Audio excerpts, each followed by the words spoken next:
आजच्या भागात आपण आपला जो काही भाग पुढे आहे जे तो कंटिन्यू करायचा आहे. आपण मला वाटतं गव्हर्नर जनरल स्टार्ट केलेलं होतं. पहिले 2 गव्हर्नर जनरल विषयीची माहिती घेतली होती. काही आता गोंधळ नाही योगेश गव्हर्नर जनरल बद्दल मग सांगता येईल का? मग मुंबईचा गव्हर्नर, बंगालचा गव्हर्नर काय कोणी काय असं विचारलं तर थोडक्यात वन लाईनर सोपा प्रश्न. ऑनलाईन विद्यार्थी पण जे पहिल्यांदा जॉईन करतायत सेशन त्यांनी पण उत्तर देऊ शकता. एक सोपे प्रश्न म्हणू आपण.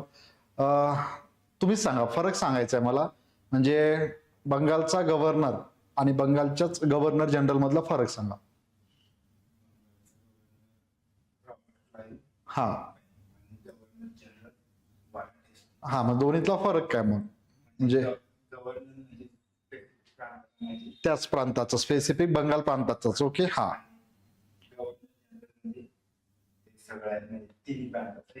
हा म्हणजे मुंबई आणि एकच नाही, म्हणजे मुंबई आणि मद्रास प्रांताचे गव्हर्नर असणार आहे.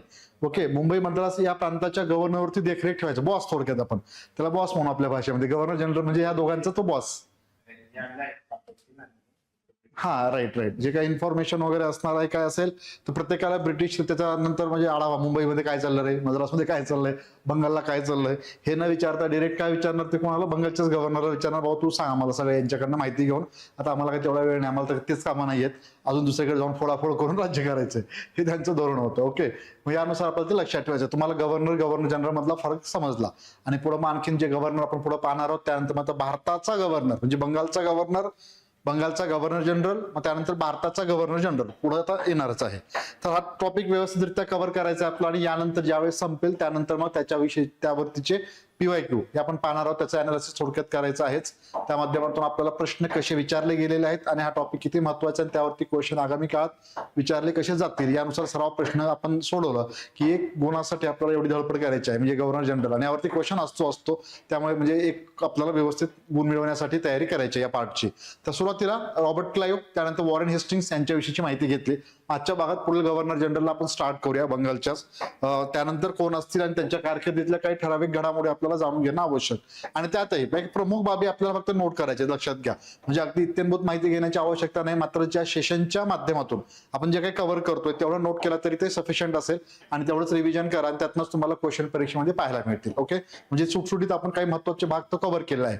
फक्त एक लक्षात घ्यायचं आहे, प्रश्नांचं स्वरूप जे आहे थोडंसं घाबरायचं नाही किंवा गडबडायचं नाही. लक्षात घ्या, काही वेळेला काही जणांनी काही स्टार्ट केला असेल किंवा काही एखादी घटना म्हणजे थोडक्यात मेन्शन करतो, इतिहास असेल, इतिहास विषयाच्या संदर्भात थोडक्यात तर एखादा टॉपिक आहे त्यावरची क्वेश्चन विचारलंय, समजा आता वॉरेन हेस्टिंग्स विषयीचा क्वेश्चन असेल आणि त्यामध्ये त्याच्या संदर्भात 2-3 विधानं दिलेली आहेत आणि संबंधित गव्हर्नर जनरल ओळखा असं म्हटलेलं असतं.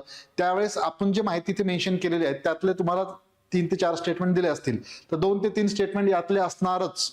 एक स्टेटमेंट मात्र काहीतरी वेगळा असतो जो की तुम्हाला इव्हन कोणत्या संदर्भ साहित्यात देखील कदाचित सापडणार नाही. ओके. तो कुठून ते असं विचारला असणार, फार डिटेल माहिती आहे तेवढं आपण आता अभ्यासात नाही किंवा तो भाग महत्वाचा नाही त्याला स्किप केलेला असतो आपण आणि कदाचित तो उचलून तिथे टाकलेला असतो. मग आपण काय करतो, अरे बापरे म्हणजे हे काहीतरी वेगळंच विचारलं गेलेलं आहे आणि हे आपल्या वाचनात नाही, अभ्यासात नाही, आणि त्यावरती आपण पॅनिक होतो. परंतु तसं नाही करायचंय. प्रश्नाचं उत्तर सोडत असताना जे माहिती आहे त्याकडे फोकस करायचंय. 2 पॉईंट जरी तुम्हाला क्लिक झाले, अरे हा हे वाचलं होतं या गव्हर्नरच्या संदर्भात आहे, क्लिक होतं, संबंधित आहे, आणि त्यानंतर लगेच आपण उत्तराकडे वळायचं आपल्याला. या पद्धतीने उत्तर द्यायचे. उगाच त्यावरती असं फोकस करून हे कुठून विचारलं गेलं किंवा आता यामुळे अजून आन्सर चूज करताना आपण म्हणजे थोडंसं त्या म्हणजे निगेटिव्ह न जाता पॉझिटिव्ह राहायचंय आणि 2 उत्तर पाहायचे. ते दिसतंय यातनं स्टेटमेंट विचारले गेले ते अभ्यासलेलं आहे, डायरेक्ट संबंध गव्हर्नर ओळखायला. मग ते विधान आहेच की नाही म्हणून त्याच्यात उगाच वेळ वाया घालवायचा नाही किंवा डोक्याला ताण घ्यायचं नाही थोडक्यात. ओके. त्यानंतर लगेच पुढच्या क्वेश्चनकडे वळायचं. या पद्धतीने आपल्याला स्टार्ट म्हणजे प्रश्नांची उत्तर द्यावायचे हे लक्षात असू द्या. Yes, very good afternoon. पुन्हा एकदा सर्वांचं स्वागत. MPKV असा आयडी आहे तुमची, त्यामुळे तेच नाव मेन्शन करतोय, माझे दिसतंय ते. Yes, Rohini Jadhav, welcome, good afternoon. चालेल, तर मग सुरुवात करू. आता प्रश्नांचं वगैरे आपण थोडंसं चर्चा करीत राहू. तुमचे डाऊट्स असतील विचारत चला, या माध्यमातून पुढे जायचंच आहे आपल्याला. तर आपला टॉपिक आहे मेन सध्याला सुरू कोणता, तर सुरुवातीच्याच काळातील काही गव्हर्नर आणि गव्हर्नर जनरल आणि त्यांच्या कारकिर्दीचा आढावा, त्यांच्या कारकिर्दीत घडलेल्या घटना आपण हे पाहतोय. तर यामध्ये आपण वॉरेन हेस्टिंग्स पर्यंत आलेलो होतो. त्यानंतरचा आता पुढे लगेच मी कंटिन्यू करतो. नेक्स्ट गव्हर्नर जो असणार आहे तर तो म्हणजेच या ठिकाणी लॉर्ड कॉर्नवॉलिस. ओके. लॉर्ड कॉर्नवॉलिसच्या कारकिर्दीतल्या घडामोडी आपल्याला या ठिकाणी जाणून घ्यायचे आहेत. 1786 ते 1793 हा कालावधी. परत एकदा लक्षात घ्या, कालावधी जर आपण लक्षात ठेवलो, ओके, तर आपल्याला त्या ठिकाणी काही प्रश्नांची उत्तरे सोडवताना फार सोपं जातं. कारण मोस्टली क्वेश्चन किंवा गव्हर्नर जनरल बद्दल काही विचारलं गेलं तर काही घटना असतील किंवा कालावधी असेल तर ते आपल्याला थोडंसं वेगळ्या म्हणजे पद्धतीनं, म्हणजे जसं की आता 1786-93 असं मेन्शन केलेलं आहे आणि रेग्युलेटिंग ऍक्ट अस्तित्वात आला असं जर विचारलं तर रेग्युलेटिंग ऍक्ट आपल्याला माहिती आहे 1772-73 हे 72 म्हणून आपण ते लक्षात ठेवलेलं असतं. या कालावधीत ती घटना नाही म्हणून त्या प्रकारे प्रश्नांची उत्तरे द्यावायची आहेत. त्यामुळे आपण स्मार्टली तिथे खेळायचं आहे, लक्षात घ्या. अगदीच म्हणजे फार असं सगळं पाठांतरच करून आणि सॉल्व्ह करायचं आहे असं जायचं नाही परीक्षेला.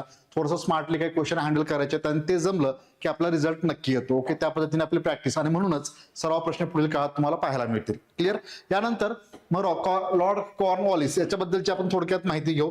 लॉर्ड कॉर्नवॉलिस ज्यावेळेस भारतात आलेला होता त्यावेळेस मात्र त्याला इथल्या परिस्थितीची जाण इतकी म्हणजे बऱ्या प्रमाणात अननोन असल्यामुळे आणि त्यातल्या त्याला नौका होता, काही निर्णय घेत असताना त्याला काही सुरुवातीला बऱ्याचशा गडबडी व्हायची. त्यात मात्र त्याला जॉन शोर नावाचे पुढं ते आपल्याला गव्हर्नर पाहतोय आपण, त्याआधी ते व्यक्ती इथे कार्यरत होते. ते असताना त्यांची मदत लॉर्ड कॉर्नवॉलिसला झालेली होती. ओके, जॉन शोरनं काही प्रमाणात मदत केली होती आणि त्या माध्यमातून लॉर्ड कॉर्नवॉलिसने आपलं कार्य सुरू केलं होतं. यात प्रामुख्याने याच्या कारकिर्दीचा आढावा घेत असताना लॉर्ड कॉर्नवॉलिसच्या आपल्याला काही प्रमुख बाबी जाणून घेणं आवश्यक आहे. त्यात सर्वप्रथम लॉर्ड कॉर्नवॉलिसच्या कार्यकाळात काय घटना घडल्या हे आपण थोडक्यात पाहूया. तर यामध्ये निर्णय काही महत्वाचे घेण्यात आलेले आहेत. सर्वात प्रथम महत्वाचा म्हणजेच लॉर्ड कॉर्नवॉलिसनं या ठिकाणी जिल्हाधिकारी हे जे पद आहे ते निर्माण केलेलं होतं आणि सर्वात महत्वाचं म्हणजे जिल्हाधिकारी पद निर्माण केलेलं होतं आणि त्याचबरोबर मुलकी प्रशासन व्यवस्था जी आहे ते सुरू केलेली होती. म्हणजे काय, थोडक्यात शासन जे असतं, मुलकी प्रशासन हे शब्दप्रयोग आपण ऐकतो परंतु ते काय माहिती करून घेणं सोपं, म्हणजे घेतल्याच्या नंतर ते अधिक सोपं जाईल आपल्याला. तर मुलकी प्रशासन व्यवस्था म्हणजे काय, थोडक्यात जे शासन असतं त्या शासनाचं धोरण ठरवण्याचं काम प्रशासन करतं. त्यासाठी एक प्रशासन यंत्रणा निर्माण करण्याची सुरुवात या कॉर्नवॉलिसने केली होती. आलं लक्षात. शासनाचं धोरण ठरवण्याचं काम प्रशासकीय यंत्रणा करीत असते, ते मुख्य प्रशासन त्याला म्हटलं जायचं आणि ते हे कार्य या लॉर्ड कॉर्नवॉलिसनं स्टार्ट केलं त्याच्या कार्यकाळामध्ये. आणि मग तेच प्रशासन यंत्रणा म्हणजे जिल्हाधिकारी असतील, तहसीलदार असतील, हे आपल्याला माहिती आहे. या माध्यमातून त्याची सुरुवात जी आहे तर यांनी केली होती. याचबरोबर याचं एक म्हणजे मेन रिझन म्हणजे जिल्हाधिकाऱ्यांकडे आधी काय होतं, त्यांना न्यायिक अधिकार देखील काही दिले गेले होते. तो न्यायिक अधिकार काढून घेण्यात आला होता त्या जिल्हाधिकाऱ्याकडनं आणि त्यांना एक स्पेशली महसूल, फक्त महसूल भाग जो आहे तो कलेक्ट करण्यासाठी, म्हणजे अतिरिक्त ताण लोड नको हा पण, आणि जास्त कार्यभार असल्यामुळे काही भ्रष्टाचाराची शक्यताही बळावली जाऊ शकते आणि ताण पण नको, या दोन्ही गोष्टीला हेरून लॉर्ड कॉर्नवॉलिसनं काय केलं तर न्यायिक व्यवस्था जे आहे अधिकार तो या कलेक्टरकडे सोपवण्यात आलेला तो काढून घेतला प्रमुख व्यक्ती म्हणून आणि त्याला जिल्हाधिकारी स्पेशल म्हणून असं त्या ठिकाणी त्यांनी सुटसुटीतपणे रचना त्यांनी केलेली होती. यानंतर कायम धारा पद्धती, 2-3 गोष्टी महत्वाच्या आहेत. जिल्हाधिकारी पदाची निर्मिती यांनी केली. त्याचबरोबर कायम धारा पद्धती म्हणजेच काय, जमीनदारांना जमिनीचे मालकी हक्क कायमस्वरूपी देण्याचा निर्णय कोणी घेतलेला, लॉर्ड कॉर्नवॉलिसने. हे लक्षात ठेवायचंय कारण लॉर्ड कॉर्नवॉलिस बद्दल या 2 गोष्टी महत्वाच्या आहेत. कारण जोड्या लावायच्या स्वरूपात बऱ्याचदा परीक्षेत प्रश्न येऊन गेलेला आहे. म्हणजे काय, कायम धारा पद्धती कोणाशी संबंधित, कोणत्या गव्हर्नर जनरलशी. मागे तुम्हाला मी सांगितलंय काही गोष्टी आपल्याला म्हणजे कालच्या सेशनमध्ये ते लक्षात ठेवायचे आणि मी ते अधूनमधून तुम्हाला विचारणार, तुमच्या ते लक्षात असायला हवं. मग सांगता येईल सोपा प्रश्न आता इथे म्हणजे उल्लेख केलायच तर दुहेरी राज्यव्यवस्था कोणाच्या कारकिर्दीत सांगा, ऑनलाईन पण सांगायचंय. दुहेरी राज्यव्यवस्था फक्त त्या व्यक्तीचं नाव मेन्शन करा. आता पहा सोपं आहे आता तरी, आणखीन गव्हर्नर जनरल जमा झालेले आहेत बरेचसे आपल्याकडे, 7, 8, 8, 10 किंवा 10-12 झाले की मग तेव्हा परत आपली जरासं ताण येणार आहे आपल्याला. आता झालेच किती, 3रंच चालू आहे आपलं. 3 पैकी आणि झालेल्यापैकीच विचारतो मी. दुहेरी राज्यव्यवस्था काय ते आपण जाणून घेतलं होतं, कोणी लागू केलेलं आहे हा, कोणाच्या काळात, नक्की बरोबर. येस, ऑनलाईन असणाऱ्याने सांगा.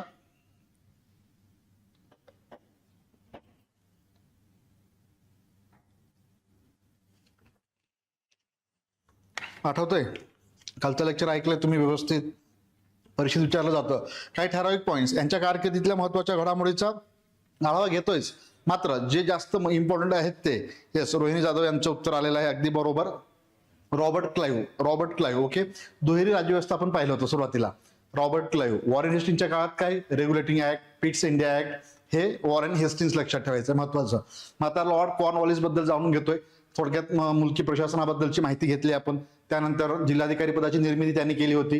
त्याचबरोबर कायम धारा पद्धत, जमीनदारांना जमिनीची मालकी कायमस्वरूपी देण्याचा निर्णय कोणी घेतलेला होता, या लॉर्ड कॉर्नवॉलिसने. याच्याच कारकिर्दीतली घटना. आणि याचबरोबर लॉर्ड कॉर्नवॉलिसच्या म्हणजे आणखीन काही घटना आपण त्या पीपीटीच्या स्वरूपात जाणून घेणार आहोत. आता मोस्ट इम्पॉर्टंट असते मी तुम्हाला इथे मेन्शन करतो, हे लक्षात घ्या कारण जोड्या लावामध्ये ते विचारलं जाऊ शकतं. दुसरा भाग, लॉर्ड कॉर्नवॉलिसला भारतीय नागरी सेवांचा जनक देखील म्हणतात. ICSची परीक्षा त्यांनी स्टार्ट करून दिलेली होती आणि त्या माध्यमातून इथे मग बऱ्याच प्रमाणात आणि प्रशासनामध्ये एक सुसूत्रता असावी यासाठी त्यांनी बऱ्याच ठिकाणी त्यात बदलही केले होते आणि भ्रष्टाचार मोठ्या प्रमाणात होऊ नये म्हणून आणि त्याचे काही निर्णय जे होते ब्रिटिशांना अडचणीचे ठरू लागले होते. म्हणजे ब्रिटिश अधिकारी किंवा त्याच्या हात अंडर जे काम करणारे व्यक्ती होते त्यांनाही त्यांनी त्या ठिकाणी काय केलं, म्हणजे पगार जे आहे सर्वांची एक ठराविक पगारीमध्ये वाढ केला, परंतु भ्रष्टाचार होऊ नये म्हणून त्यांच्याकडे काही अधिकार दिलेले असतील त्यात सुसूत्रता यावी म्हणून त्यांचे हक्क वगैरे देत असताना त्याच्याकडे डिवायडेशन त्यांनी केलं होतं. म्हणजे ब्रिटिश असतील किंवा मग इंडियन असतील कोणी असो आणि त्यांना भ्रष्टाचार होऊ नये म्हणून पगारीत वाढ देखील केली. मग त्या पद्धतीचे काही पॉईंट्स आपल्याला या लॉर्ड कॉर्नवॉलिस बद्दलचे जाणून घ्यायचे आहेत. आलं लक्षात, मेन हायलाइटेड पॉईंट जे आहे ते मी मेन्शन केलंय. कायमधारा पद्धत, जिल्हाधिकारी पदाची निर्मिती याच्या कार्यकाळात झालेली आहे. भारतीय नागरी सेवाचा जनक म्हणून कोणाला ओळखलं जातं, लॉर्ड कॉर्नवॉलिसला. ह्या काही गोष्टी आहेत त्या महत्वाच्या इथे मेन्शन केल्या आणि त्यानंतर मग आपण पीपीटीच्या स्वरूपात आता अधिकची माहिती जाणून घेऊया. लॉर्ड कॉर्नवॉलिस, आता इथे काही नाही, समाज सुधारक टाईप थोडक्यात आपण समाज सुधारक जे अभ्यासलेलो होतो, व्यक्ती आले त्याच्याबद्दलचे त्याच्या कारकिर्दीतल्या घडलेल्या घटना हेच आपल्याला पाहायचं आहे, हे लक्षात ठेवा. आणि काही काही गोष्टी ज्या आहेत ते एक्सप्लेन करत जाऊ आणि परीक्षा पॉइंट्स मी सुरुवातीलाच मेन्शन करेल तुम्हाला ज्या ज्या गव्हर्नर किंवा गव्हर्नर जनरलशी संबंधित आहेत. सर्वात महत्वाचं पहिलं, काही काही युद्धांचं वर्णन आपण इथे करणार आहोत. मी मेन्शन केलं होतं स्पेसिफिक त्या भागात त्या युद्धाचं वर्णन असं टॉपिक न घेता या गव्हर्नर जनरलच्या कार्यकाळात या घटना घडलेल्या असल्या कारणाने आपण काय केलेलं आहे तिथंच ते मेन्शन केलेलं आहे. तर थोडंसं पहिलंच वर्णन करू आपण. पहा, 1790 ते तिसरं या ठिकाणी युद्ध म्हणू आपण. 90 ते 92 दरम्यान इंग्रज आणि म्हैसूरचा टिपू सुलतान यांच्यामध्ये युद्ध झालेलं होतं, टिपू सुलतान यांच्यामध्ये. आणि हे युद्ध जे आहे 1792 या वर्षी ते थांबलं आणि श्रीरंगपट्टणमच्या तहाने युद्ध संपलेलं होतं. यामध्ये नेमकं काय, तर टिपू सुलतान जो आहे तर याने इंग्रजांची ज्यावेळेस त्यांचा संघर्ष झाला होता तर या युद्धामध्ये म्हैसूरच्या तिसरा युद्ध म्हणून याला ओळखलं जातं. तर कोणाच्या कार्यकाळात हे लक्षात घ्यायचं आहे, तिसरं युद्ध म्हैसूरचं लॉर्ड कॉर्नवॉलिस याच्या कार्यकाळामध्ये. या युद्धामध्ये प्रामुख्याने जर पाहायला गेलं तर टिपू एकटा होता तो. आणि टिपूने काय केलं होतं त्या ठिकाणी त्याला म्हणजे यांच्याशी लढण्याकरिता तो काही वेळेला म्हणजे बाहेरच्या देशातनं काही व्यक्तींचं सहकार्य मिळेल का यासाठी त्याने प्रयत्न केलेले होते आणि त्या माध्यमातून त्यांनी ब्रिटिशांचा पराभव करावा यासाठी प्लॅन म्हणजे रचत होता. त्यात मात्र ब्रिटिशांनी एक धोरण आखलं होतं या टिपूचा पराभव करण्यासाठी. मग त्यांनी आपल्या हाताशी म्हणजे मराठे होते, सोबतच निजाम होते, ओके, निजाम, मराठा आणि त्यानंतर इंग्रज असे तिघ एकत्र होते आणि तिघांमध्ये संगनमताने हे लढले आणि त्या ठिकाणी टिपूला पराभूत करण्याचं त्यांनी त्या ठिकाणी ठरवलेलं होतं. आणि त्यानंतर मग आपल्याला दिसून येतं की इथे त्यांनी काही गोष्टी म्हणजे त्यांनी आपली सगळी डोर आपल्या हातात घेतली ब्रिटिशांनी आणि या लढाईच्या माध्यमातून ह्या तहाच्या नंतर काही भाग निजामाला आणि मराठ्यांना देण्याचं त्यांनी मान्य केलं होतं. ज्या भागावरती म्हणजे जास्त महत्वाचा भाग जो आहे तो आपल्या आधिपत्याखाली ठेवून घेतला होता आणि काही भाग त्यांना देऊन थोडंसं खुश केलं असं म्हणू आपण. आणि मराठा, निजाम आणि इंग्रज हे तीन एकत्र आणि टिपू सुलतान या पद्धतीने हे युद्ध होतं. आणि पुढे मात्र हे निष्फळ ठरतंय आणि पुढे काही सोल्युशन होत नाही हे टिपूच्या ज्यावेळेस लक्षात येतं. तो खरं तर एकदम हुशार होताच. त्याच्या लक्षात आल्याच्या नंतर त्याने मात्र या श्रीरंगपट्टणमच्या तहाने हे युद्ध थांबण्याची घोषणा केली जाते आणि या माध्यमातून मराठ्यांना, निजामांना काही भाग त्या ठिकाणी दिला जातो. हे दिले जात असतानाही देखील त्यांच्यावरती वचक किंवा पूर्णतः त्यांनाच पूर्ण गोष्टी बहाल करण्याचं ब्रिटिश या ठिकाणी असं कुठलंही धोरण त्यांचं नसतं. काही भाग मात्र आपल्या हाताकडे महत्वाचा तो ठेवून घेत आहेत आणि त्यांना विशेषतः असं पॉवर जी म्हणू आपण ती मात्र स्वतःकडेच असतात. पुढे जर काय असेल घटना घडणार असेल तर त्यामध्ये आपल्याला या ठिकाणी वरचढ ठरू नये, मराठाही असतील किंवा निजाम, हे मात्र त्यांनी बरोबर हेरलं होतं आणि त्या उद्देशानेच त्यांची रणनीती पुढे सुरू होती. आणि या माध्यमातून मराठ्यांचाही पराभव ज्यावेळेस होतो अंतिमतः म्हणजे मराठ्यांचं राज्य जे आहे ते पूर्णतः संपतं 1817-18च्या दरम्यान. त्यावेळेस देखील आपल्याला दिसून येतं की काही ठिकाणी ब्रिटिश जे आहेत इथे लढत असताना त्यांनी काय केलं तर जे लोक अंतर्गत जी दुफळी आहे म्हणजे अंतर्गत मराठ्यांचे लढत होते लढायचे तर त्यांच्या फटाफट केली आणि जे कोणी इंग्रजांच्या आश्रयाला आले त्यांना सोबत घेतलं आणि सहज इतरांचा त्यांनी पराभव केलेला होता. या पद्धतीने आपल्याला मग त्यांचं पूर्णतः वर्चस्व मग पुढे दिसतं आणि एकमेव जे मराठा राज्य होतं ते पुढे येणारच आहे ते देखील आपल्याला त्या ठिकाणी संपल्याचं दिसून येतं. ओके, 1817-18च्या दरम्यान. आता आपण लॉर्ड कॉर्नवॉलिस कडे आहोत तर याबद्दलची जाणून घेऊ माहिती. तर हे अशा प्रकारचं इंग्रज टिपू युद्ध आणि श्रीरंगपट्टणमच्या तहाने ते युद्ध संपलेलं आहे. परत लक्षात ठेवायचे प्रश्न कसे असतील तुम्हाला लक्षात येईल आल्याच्या नंतर आणखीन स्पेसिफिक काय पॉईंट महत्वाचे असतात आणि तिथे आपल्याला कशा पद्धतीने पाहायचं आहे हे तुम्ही नंतर ओळखालच. प्रश्न पाहिल्याच्या नंतर मात्र लक्षात ठेवा श्रीरंगपट्टणमच्या तहाने म्हणजे कोणतं युद्ध, तिसरं म्हैसूर युद्ध, हे तिसरं युद्ध लक्षात घ्या. इंग्रज म्हैसूर तिसरं युद्ध.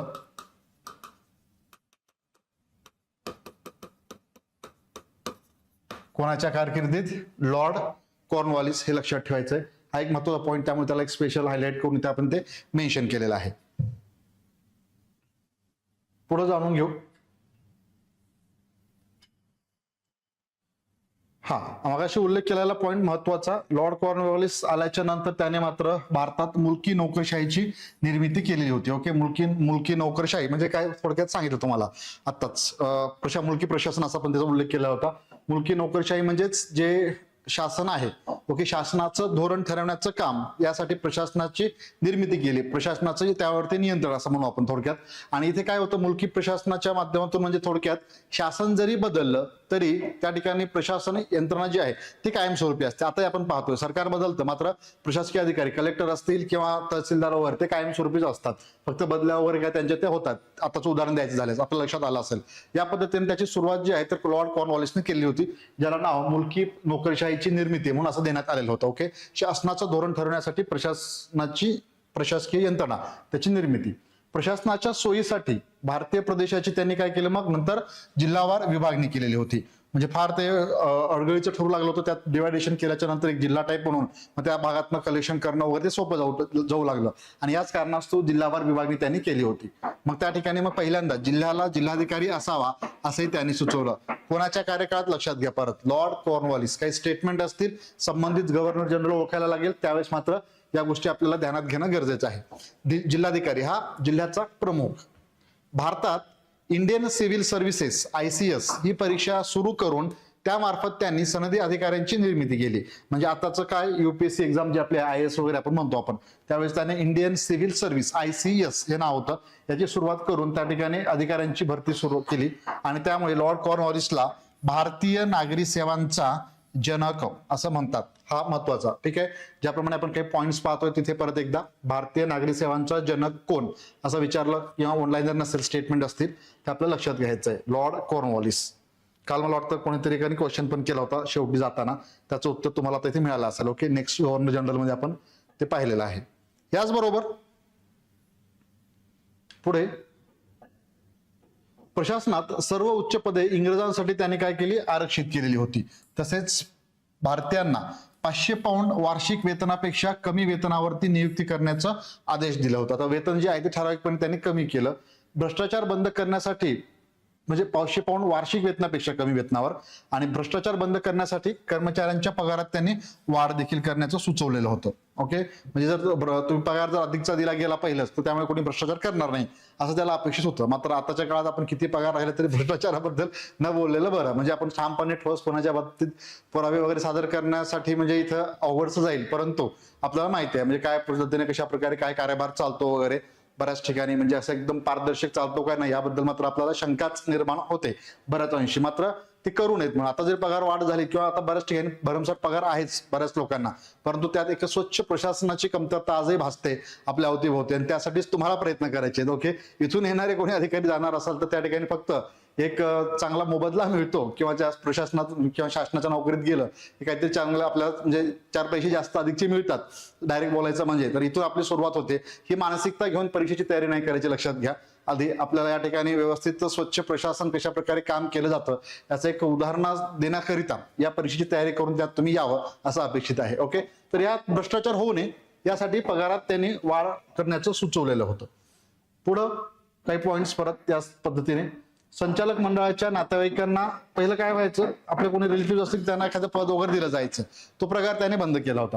म्हणजे संचालक मंडळाच्या नातेवाईकांना दिले जाणारे कोणतं पद असेल तर कोणालाही पात्रता नसताना दिली जाणारी पदे हे सर्व बंद केलं. जर एखाद्या हळूहळू ते पद्धत पुढे रुजू झाली, म्हणजे पुढे आपण डलहौसी पर्यंत देखील पाहतो, म्हणजे पहा की राजाचा मुलगा राजा होणार नाही हे देखील आपल्याला पुढे दिसतं की ज्या अर्थी ज्यांच्याकडे म्हणजे कौशल्य असेल, जो कोणी हुशार असेल, त्याच्यात ॲबिलिटी असेल, मग त्याने अशा प्रकारे एक्झाम वगैरे काहीतरी द्यायच्या, पास व्हायचं आणि आपण ते घ्यायचं या पद्धतीने. परंतु तुम्ही एखाद्या ठिकाणचे कुठलं तरी प्रतिनिधित्व करता, तुमचे वडील किंवा पूर्वज कोणतरी होते राजे महाराजे, त्यामुळे त्यांच्यानंतर तुम्हाला मिळत जावं हे आधी पूर्वी चालत जायचं. आपण मध्ययुगीन इतिहासात तेच पाहतोय सर्वत्र, आणि नंतर थोडाफार आधुनिक भारताच्या इतिहासामध्ये देखील आपण ते पाहिलेलं आहे. ओके, अनेक नवाबांच्या बाबतीत जाऊन घेत असताना त्याचा मुलगा वगैरे तोच नवाब वगैरे होणं. परंतु इथे मात्र त्याने इथे काय केलं, संचालक मंडळाच्या नातेवाईकांना दिली जाणारी पदे कोणालाही म्हणजे पात्रता नसेल तर तुम्ही ओळखीचं पाळखीचं नातेवाईक आहे म्हणून असं नाहीये, ते सर्व प्रकार त्याने बंद केले होते. बंगाल प्रांतात त्यांनी मग कायम धारा पद्धती स्वीकारली 1793. हे लक्षात घ्या, इयर सहित महत्वाचं आहे. मी लगेच IMP करतो कारण यावरती क्वेश्चन विचारून झालेले आहेत. तुम्हाला तर PYQ पाहिले की पुढे लक्षात येऊन जाणार आहे. ओके, तर या ठिकाणी आपल्याला दिसून येतं की कायम धारा पद्धती, जमीनदाराला काय कायम धारा पद्धती, कॉर्नवॉलिसने सुरुवातीला 10 वर्षांच्या कराराने जमीनदारांना जमिनीचे वाटप केले, परंतु 1793 मध्ये सर जॉन शोअरच्या साथीनं यावर पुन्हा अभ्यास करून त्याने जमीनदारांना जमिनीचे कायमचे मालकी हक्क दिले. ओके, त्यालाच काय म्हणायचं, कायमधारा पद्धत. आलं लक्षात पॉइंट व्यवस्थित? एकदा परत पहा, जमीनदारांना जमिनीचे कायमचे मालकी हक्क, त्यालाच कायमधारा पद्धत एका शब्दामध्ये आपण म्हणू. ज्याची सुरुवात किंवा कायमधारा पद्धतीचा स्वीकार किंवा कोणी लागू केलं तर लॉर्ड कॉर्नवॉलिस हे नाव लक्षात ठेवायचं आपल्याला. पुढं नेक्स्ट, मग कॉर्नवॉलिस संहिता देखील त्याने तयार केली. कॉर्नवॉलिस संहिता काय थोडक्यात पाहूया. गव्हर्नर जनरल लॉर्ड कॉर्नवॉलिसने 1793 ला ब्रिटिश भारतातील प्रशासकीय, न्यायिक आणि पोलीस व्यवस्थेत सुधारणा करण्यासाठी ती लागू केलेली नियमावली होती, ज्यात 48 नियम होते आणि भारताच्या प्रशासकीय चौकटीची पुनर्रचना केली. अधिकार विभाजन, कायद्याचे राज्य, कायमधारा पद्धतीसारख्या गोष्टी लागू केल्या. म्हणजे कॉर्नवॉलिस संहिता, कॉर्नवॉलिस कोड काय थोडक्यात, तर ज्या पद्धतीनं एक सुसूत्रता यावी आणि जिल्हाधिकारी वगैरे आपण मगाशी पाहिलं होतं, तोच पॉईंट महत्वाचा. जिल्हाधिकाऱ्याकडे मोठ्या प्रमाणात अधिक अधिकार त्या ठिकाणी होते आधी, म्हणजे न्यायिक अधिकार देखील होते, तर ते काढून घेण्यात आलेले होते आणि आता फक्त महसुलीची जबाबदारी हे कलेक्टरकडे सोपवण्यात आलेली होती. या पद्धतीनं त्याला कॉर्नवॉलिस संहिता, कॉर्नवॉलिस कोड असं म्हणतात. कधीच आहे ते देखील 1793. काही ठिकाणी इयर महत्वाचे आहेत. पुन्हा मी एकदा रिपीट करतो, लक्षात घ्या. प्रत्येक गोष्टीत लक्षात ठेवलं नाही तरी चालेल इयर, परंतु जिथे जिथे मेन्शन केलं असेल त्याला अनुसरून ते परीक्षेमध्ये क्वेश्चन असू शकतो. आणि महत्वाच्या गोष्टी आहेत. कॉर्नवॉलिस संहिता किंवा कॉर्नवॉलिस कोड ज्याला म्हणतात ते 1793. कायमधारा पद्धत 1793 लक्षात ठेवायचं आहे. आणि 1790 ते 92 दरम्यान तिसरं म्हैसूर इंग्रज युद्ध टिपू सुलतानच्या नेतृत्वाखाली. ओके, तिकडं टिपू सुलतान आणि इकडे इंग्रज मराठा निजाम यांनी त्या ठिकाणी ते युद्ध झालेले, हे लक्षात ठेवायचं. या आवाजामुळे डिस्टर्ब होतंय का थोडस? ठीक, काहीतरी काम चाललंय शेजारी. मला वाटतं ऑनलाईन विद्यार्थ्यांना येत नसावा आवाज, परंतु ऑफलाईनला थोडासा अडचणीच येतोय, पण ठीक आहे, ऐकायला तर येते व्यवस्थित. या संहितेचे सर्वात महत्वाचे वैशिष्ट्य म्हणजे काय, तर कलेक्टरचे, आता तोच पॉइंट आहे इथे एक्सप्लेन केल्या परत. कलेक्टरचे न्यायिक आणि महसूल अधिकार जे आहेत ते वेगळे केले होते. म्हणजे एकच जबाबदारी होती ती आता ती वेगळी केली. इतर कामाचं ताण पण म्हणू आणि त्याची जी शंका होती या कारणास्तव त्या ठिकाणी एक अधिकाराकडे सर्व दिले अधिकार आपण, आणि भ्रष्टाचार म्हणजे भ्रष्टाचार वाढण्याची शक्यता असं त्याने ते तिथे मेन्शन केलं. कलेक्टरकडे फक्त महसूल गोळा करण्याचे काम राहिले आणि दिवाणी न्यायदानाचा अधिकार हा जिल्हा न्यायाधीशांकडे ते ठेवण्यात आलेला होता. ओके, त्यालाच लॉर्ड कॉर्नवॉलिसची किंवा कॉर्नवॉलिस संहिता किंवा कॉर्नवॉलिस कोड. ओके, 1793. यानंतर जिल्ह्यामध्ये मुन्सिफ ते जिल्हा न्यायालय. ओके, भारतीय म्हणजे जिल्ह्यामध्ये काय केलं, भारतीयांना मुन्सिफ नाव आणि जिल्हा न्यायालय त्या ठिकाणी युरोपीय न्यायाधीश अशी श्रेणीबद्ध न्यायालयांची त्यांनी रचना देखील केली होती. मग क्वेश्चन आता न्यायालयाचा उल्लेख झाला तर सांगतील. कलकत्ता या ठिकाणी सर्वोच्च न्यायालय त्या ठिकाणी सुरू कोणी केलं होतं, कोणाच्या कार्यकाळात, आठवायला हवं. आता 2-3च झालेले असल्यामुळे 2च असणार आहेत. याच्याबद्दलची माहिती घ्यायला आता स्टार्ट केलेली असल्यामुळे काही पॉईंट्स इथे असतील. आता फक्त 2 तुम्हाला सांगायचे, ऑप्शन 2च आहेत, 4 नाही आहेत. एक तर रॉबर्ट क्लाइव्ह, दुसरं वॉरेन हेस्टिंग्स.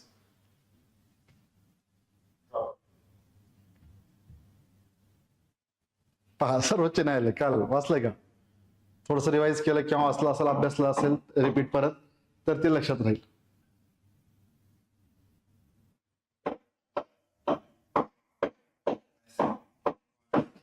बरोबर का, नक्की. ओके, तर आपण पाहिले कालच्या भागात वॉरेन हेस्टिंग्स हे लक्षात ठेवा. सो मग कलकत्ता, ढाका, मुर्शिदाबाद आणि पाटणा या ठिकाणी प्रांतिक अपीलीय न्यायालय त्याने स्थापन केलेलं होतं. ओके, एक प्रश्न विचारला गेला होता, परत एकदा प्रश्न, मी सतत प्रश्नाकडे काय येतो कारण ते प्रश्न विचारले गेलेत, पुढे देखील अपेक्षित आहेत. मुर्शिदाबादहून काम कोणी पाहायचं, नक्की लगेच आन्सर आले म्हणजे बरोबर आहे, आठवलंय तुम्हाला. तर पहा, मुर्शिदाबादवरून काम कोणी केलेलं होतं, म्हणजे सिराजुद्दौलाच्या लढाईत, इंग्रजांसोबत झालेल्या लढाईत तटस्थ राहून नवाबपद मिळवल्याच्या नंतर मुर्शिदाबादवरून मीर जाफरनं काम पाहिलेलं होतं. ओके, ते मुर्शिदाबाद इथं आलं की लगेच क्लिक व्हायला हवं असं गोष्टी. मग पाटणा आणि मुर्शिदाबाद या ठिकाणी प्रांतिक अपीलीय न्यायालय त्यांनी स्थापन केलेले. कंपनीचे कर्मचारी आणि युरोपीय अधिकारी यांनाही स्थानिक कायद्याच्या कक्षेत त्यांनी आणलेलं होतं. बऱ्याच प्रमाणात सुधारणा करण्याचा प्रयत्न आहे म्हणून आपण अनेक सुटसुटीत, आणि ते काय आपल्या भारतासाठी म्हणून नाहीये, ते ऑटोमॅटिकली भारतासाठी पुढे होत गेलं सुरुवातीला. मात्र त्यांनाही ते अडचणीचं ठरू लागलं होतं की कशा पद्धतीने नेमकं काम करायचं.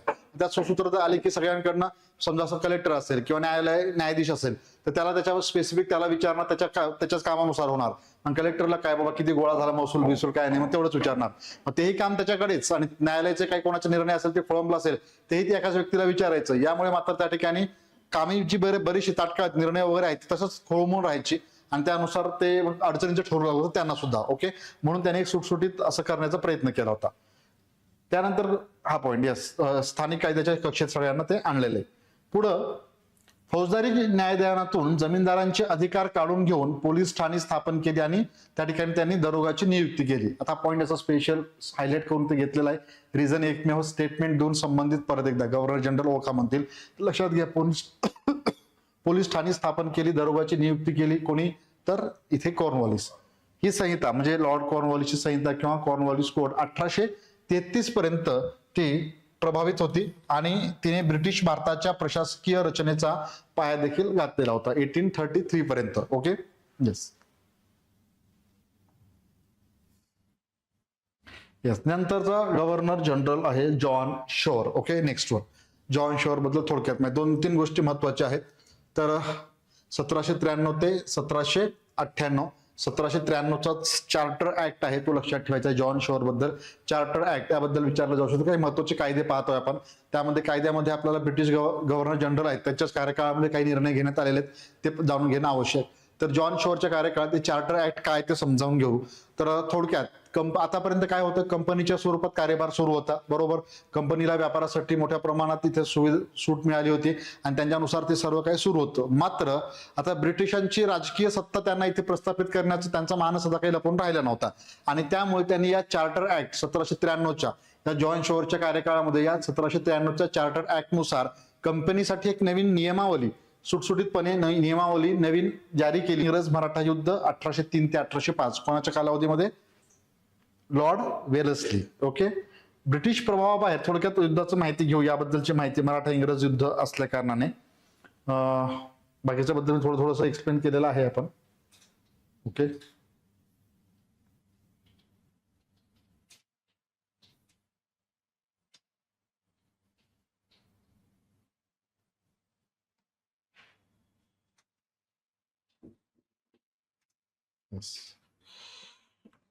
तर ब्रिटिश प्रभावाबाहेर असलेली मराठे ही एकमेव सत्ता आता त्यांना उरलेली होती. म्हणजे बाकी सर्वांच्याच ते आता म्हणजे पराभव केला होता. निजामाचा तर बाजूलाच गेले समजा. त्यानंतर म्हैसूर अवधचा नवाब असेल तिकडे ते पण आपण पाहिलं. बंगालचा नवाब, बंगालवरती वर्चस्व त्यांनी ऑलरेडी मिळवलेलं होतं. आता त्यांच्या आधिपत्य म्हणजे त्यांच्या त्यांच्या रडाराखाली नसलेले कोण होते, एकमेव मराठे, ते आता त्यांना बाजूला करायचं होतं. तर तैनाती फौजेच्या तहाची ऑफर मराठ्याने धुडकावून लावलेली होती. ओके, त्यांनी सरळ सरळ नाही म्हणलं हे तैनाती फौज काय ती सुरुवातीला, कारण तैनाती फौज आपण जाऊन घेतलं होतं. बिनकामाचं ते संरक्षणार्थ नको, आमचं आम्ही समर्थ आहोत असं मत होतं. मात्र मराठा दरबारातील अंतर्गत दुफळी हाच महत्वाचा भाग राहिलेला आहे पराभव होण्यासाठी. मराठा दरबारातील अंतर्गत दुफळी यामुळे पेशवा बाजीरावने, दुसऱ्या बाजीरावने 1802 मध्ये ब्रिटिशांना शरण आला आणि तैनाती फौजेचा तह स्वीकारला होता. पुण्यामध्ये तैनाती फौज त्या ठिकाणी ठेवण्यात आली होती त्याच्या कार्यकाळामध्ये. ओके, या ब्रिटिशांना तो शरण गेलेला होता आणि त्यानंतर तैनाती फौज स्वीकारलेली होती आपलं दिसून येतं. आणि पुढं मग आता हळूहळू म्हणजे 1817-18 मध्ये तर आपल्याला मराठा साम्राज्याचा अस्त दिसून येतो. शिंदे व भोसल्यांना हा तह अपमानास्पद वाटला. त्यांनी मग ब्रिटिशांशी युद्ध केलं. ओके, दुसरा बाजीरावने मात्र सहजरित्या जाऊन इंग्रजांना मिळाला असल्या कारणाने त्यामुळे त्यांना आता ते सोयीस्कर झालं. आणि आता उरलेले फक्त 2 व्यक्ती शिंदे भोसल्यांचा हा तह अपमानास्पद वाटला आणि त्यांनी ब्रिटिशांशी युद्ध केलं. मात्र त्यांचा तिथे पराभव झाला. दोघांनी मग तैनाती फौजेचा तह स्वीकारावे, त्यांना जबरदस्तीच पर्याय नव्हता. पुढं तैनाती फौज त्यांनी स्वीकारायला भाग पाडलं. वेलस्लीनं मराठ्यांच्या राजकारणाला विकृत कपटी असं संबोधलेलं होतं. म्हणजे एकूणच त्यांची एक ध्येय धोरण नीती ते सर्व त्यांनी पाहिलं होतं आणि त्याला अनुसरून त्यांनी स्टेटमेंट दिलेलं आहे. हे परीक्षेमध्ये विचारलं जाऊ शकतं, मग हा पॉईंट इथे मेन्शन केलेला आहे. मग त्यानंतर गोवा फ्रेंचांच्या हाती पडू नये, गोव्याचे संरक्षण आपल्याला त्याच्या कार्यकाळात दिसतं. तर गोवा जे आहे त्या फ्रेंचांच्या हाती पडू नये म्हणून वेलेस्लीनं पोर्तुगीजांशी सल्लामसलत करून गोव्याभोवती संरक्षणार्थ लष्कर देखील ठेवलं होतं. आधी सुरुवातीपासून पाहतो गोव्यावरती पोर्तुगीज होतेच तिथे, शेवटी गेले कोण पोर्तुगीजच, आले कोण पोर्तुगीजच पहिला, पण ते पाहिलं होतं. त्यामुळे इथे देखील पोर्तुगीज होते, परंतु त्यांना परत फ्रेंच हे देखील तोडीस तोड होते आणि फ्रेंच जर आक्रमण केले पोर्तुगीजांवरती, गोवा ते ताब्यात घेतील आणि त्यानंतर मग तो भाग आपल्याकडनं जाईल. यामुळे त्यांनी काय केलं, ब्रिटिशांनी पोर्तुगीजांना सहकार्य केलं आणि त्याच ठिकाणी त्यांच्या संरक्षणार्थ लष्कर देखील आपण तिथे नेमलं आणि त्यामुळे त्यांना तिथे म्हणजे त्या गोव्यापासून फ्रेंचांना दूरच राहावं लागलं आज या ठिकाणी. तर ही घटना ही त्या ठिकाणी संरक्षण देण्याची बाबत जी घटना आहे तर लॉर्ड वेलेस्लीच्याच कार्यकाळात, गोव्याला संरक्षण ह्याच्याच कार्यकाळात घडलेली होती. ओके, हे झालं लॉर्ड वेलेस्ली, लॉर्ड वेलेस्ली बद्दलची माहिती. क्लिअर. यानंतर नेक्स्ट गव्हर्नर पाहूया आपण. आता परत तुम्हाला वाटेल लॉर्ड कॉर्नवॉलिस झाले की सर अजून कुठं आता परत आला, परंतु लॉर्ड कॉर्नवॉलिस सेकंड टाइम, म्हणजे पहिल्यांदा आपण पाहिलं तो वॉरेन हेस्टिंगच्या नंतर लॉर्ड कॉर्नवॉलिस दिसतो आणि नंतर पुन्हा एकदा लॉर्ड कॉर्नवॉलिस हा आता या ठिकाणी 1805 मध्ये भारताचा बंगालचा गव्हर्नर जनरल म्हणून पुन्हा एकदा त्याला नेमण्यात आलं. तर छोटीशीच कारकीर्द राहिली, कारण त्यानंतर त्याचा गाझीपूर या ठिकाणी त्याला तापीमुळे त्याचा मृत्यू देखील झाला होता. ओके, शॉर्ट मध्ये त्याची कारकीर्द आहे 1805 याच वर्षी. तर लॉर्ड कॉर्नवॉलिसला दुसऱ्यांदा गव्हर्नर जनरल म्हणून नेमलं होतं. कॉर्नवॉलिसने भारतात आल्यानंतर लगेचच शिंदे, होळकर इत्यादींशी शांतता प्रस्थापित करण्याचा प्रयत्न केला. कॉर्नवॉलिस केवळ 3 महिनेच गव्हर्नर जनरल म्हणून राहिला होता आणि गाझीपूर येथे कशामुळे, तापामुळे, काही ठिकाणी कॉलरामुळे वगैरे उल्लेख आहे, मात्र स्पेसिफिक ताप आपण इथे उल्लेख केला हे लक्षात ठेवा. फक्त तापामुळे त्यांचा इथे मृत्यू झालेला आहे 1805. खूप जुन्या एक्झाम मध्ये एमपीएससीच्या PSIच्या परीक्षेमध्ये वगैरे कशामुळे किंवा कोणत्या ठिकाणी कोणाचा मृत्यू झाला होता हे प्रश्न विचारला गेला होता. ओके, या पॉइंटवरती हे लक्षात ठेवा. गाझियाबाद, गाझीपूर असं म्हटलं गेलं, त्या ठिकाणी त्याचा मृत्यू झालेला आहे, लक्षात घ्या, हे महत्वाचं असेल. खूप आधीच्या एक्झाम मध्ये क्वेश्चन होतो. Yes, next one. हा लॉर्ड कॉर्नवॉलिसला नेमलं आणि अचानक तापीमुळे त्याचा मृत्यू झाल्यामुळे त्या ठिकाणी त्यांना सर जॉन बार्लो 1805 ते 7 या दरम्यान जॉन बार्लोला त्या ठिकाणी नेमावं लागलं. कॉर्नवॉलिस अचानक मृत्यू झाल्यानंतर कलकत्ता काउन्सिलने एक सदस्य सर जॉन बार्लो यांना हंगामी गव्हर्नर जनरल म्हणून त्या ठिकाणी नेमलेलं आहे. याबद्दलचं काही विचार जाणार नाही, लक्षात घ्या. फक्त सिक्वेन्स तुटायला नको, त्या काळात म्हणजे गॅप पडेल. आपण डायरेक्ट आता माहिती 1807च्या पुढं म्हणजे लॉर्ड मिंटो येतो पुढं, पहिला लॉर्ड मिंटो बद्दलची माहिती घेणार, त्याआधी बार्लो बद्दल नोट करणं गरजेचं. त्याचं रिझन की सिक्वेन्स तुटायला नको. मग 5च्या नंतर कॉर्नवॉलिसच्या नंतर सर 1805 झाला, मग तुम्ही 7ला डायरेक्ट गेले, असं नको व्हायला, म्हणून तो सिक्वेन्स मात्र आपल्याकडे असावा. बार्लो याच्याबद्दल जाणून घ्यायचं म्हणजे याच्या कारकिर्दीमध्ये वेल्लूरचा म्हणजे वेल्लूरचं बंड आपल्याला दिसून येतो. ओके, वेल्लूरचा बंड कोणाच्या कारकिर्दीत, तर 1806 वेल्लूरचा बंड आपल्याला पाहायला मिळतो 1806 मध्ये वेल्लूरचा बंड. ओके, वेल्लूरचा बंड, मद्रास प्रांत, वेल्लूर. ओके, मद्रास प्रांत, वेल्लूरचा बंड म्हणजे काय थोडक्यात, लॉर्ड विल्यम बेंटिक आपल्याला माहिती आहे इतिहासात, लॉर्ड विल्यम बेंटिक पुढे येणार आहे. तर बंगालचा गव्हर्नर जनरल किंवा थोडंसं पुढे गेलं किंवा भारताचा गव्हर्नर जनरल ज्या अर्थी तो होतो त्याच्या आधी 1803-4च्या दरम्यान आणि 7 पर्यंत आपण म्हणू, आपण 6-7 पर्यंत या ठिकाणी ब्रिटिशांनी त्याला त्याच्या आधी मद्रासचा गव्हर्नर म्हणून नेमलं होतं. कोणाला, लॉर्ड विल्यम बेंटिक. याच्या कारकिर्दीतली एक घटना त्याच्याशी संबंधित आहे म्हणून मी ते एक्सप्लेन करतोय, लक्षात घ्या. ओके, लॉर्ड विल्यम बेंटिक हा बार्लोच्या कारकिर्दीमध्ये, बार्लो काय होता, बंगालचा गव्हर्नर जनरल होता आणि मग मद्रास मुंबई प्रांतावरती गव्हर्नर नेमले जायचे. त्यामुळे आपल्याला मद्रास प्रांताच्या गव्हर्नर बद्दल जाणून घ्यायचंय. त्यावेळेस मद्रास प्रांताचा गव्हर्नर लॉर्ड विल्यम बेंटिक होता 1806 या वर्षी. ओके, याच्या कार्यकाळात काय झालं, बार्लोच्या त्या वेल्लोरचं बंड घडलं. वेल्लोरचं बंड मद्रासमध्ये, मद्रासचा गव्हर्नर म्हणून बेंटिक काम करीत असताना बंड का घडलं हो, तर कारण बेंटिक जो होता त्याला असं काही फार म्हणजे एकदम वेगळे डावपेच रचून वगैरे काहीतरी हे करून सत्ता काबीज करणं अशापेक्षा त्याचा रस अधिकचा होता समाज सुधारणेकडे. थोडक्यात म्हणू आपण, ज्या पद्धतीने आपल्या लोकांनी समाज सुधारणा म्हणा किंवा त्याच्या परिणाम त्यांनी ज्या काही गोष्टी पाहिल्या होत्या त्याची काही आवश्यकता नाही आणि सैन्याने असं करायला नको म्हणून त्यांनी ते सुरू केली होती. मात्र ब्रिटिश त्याच्या निर्णयामुळे घाबरले, कारण ब्रिटिशांनी आतापर्यंत म्हणजे लॉर्ड वेलेस्लीनं पहिल्यांदा, वेल्लोरचं बंड का झालं, पहिल्यांदा असं बंड झालं की आपल्या लोकांना असं वाटलं हे ब्रिटिश लोक आपल्या धर्माला आता धर्म बुडवायला निघालेले आहेत, आता म्हणजे आपण इथून काही खरं नाही. आता ब्रिटिशांना चांगलंच आपल्याला उत्तर देणं गरजेचं आहे, जे ब्रिटिशांना अपेक्षित नव्हतं. आणि ब्रिटिशांना काय होतं, ब्रिटिशांना एकच गोष्ट माहिती की त्यांना भारतामध्ये त्यांच्या धर्मात ढवळाढवळ करायचं नाही, ते आपला भाग नाही, देणं घेणं नाही, आपला स्वार्थ साधायचा, 4 पैसे काढायचे, इथून निघून जायचं, हा उद्देश होता त्यांचा. त्यामुळे त्या विल्यम बेंटिकला मात्र समाज सुधारण्याचा जो किडा म्हणू आपण, तो मात्र स्वस्त बसू देईना. मग तो काय केला, भारतीय सैन्यांमध्ये काय होतं, दाढी वाढवणं, त्यानंतर गंध लावणं, ओके, या पद्धतीनं फेटे वगैरे बांधणं, असे काही सैन्यामध्ये त्याला सैनिक दिसले. ते दिसल्याच्यानंतर त्याला असं वाटलं की सैनिक असं असायला नको, एकदम क्लीन शेव वगैरे आणि शिस्तबद्ध असावं, जसं की आज आपण पाहतो मिलिटरीचे आपण पाहतोय, ओके, किंवा पोलीसमध्ये असणारे वगैरे तसे, म्हणजे एकदम क्लीन शेव वगैरे आणि मिलिटरी कट वगैरे असतं, केस बीस वाढवलेले नसतात, फेटा टोपी बिबी असलं काही नसतं, बरोबर. तर त्यामुळं त्याचं असं होतं, आणि असं काय केलं की ह्या सैनिकांना त्यांनी ते हे करून टाकलं, म्हणजे आजपासून आता तुम्ही गंध लावायचा नाही, हिंदू असतील गंध लावायचं नाही, मुस्लिम असतील समजा दाढी वाढवते फार मोठी, दाढी वाढवायचं नाही, हे सगळं कट म्हणजे सगळं स्वच्छ क्लीन होऊन यायचंय, अशा पद्धतीनं. यामुळे आपल्या लोकांमध्ये काय झालं, निगेटिव्हिटी आली ब्रिटिशांबद्दल, आणि मग ते वेल्लूरचं बंड घडलं. कोणाच्या कारकिर्दीत, बार्लोच्या. मद्रासचा गव्हर्नर कोण होता त्यावेळेस, मेन लॉर्ड विल्यम बेंटिक. बेंटिकच्या कारकिर्दीत खऱ्या अर्थानं वेल्लोरचा बंड.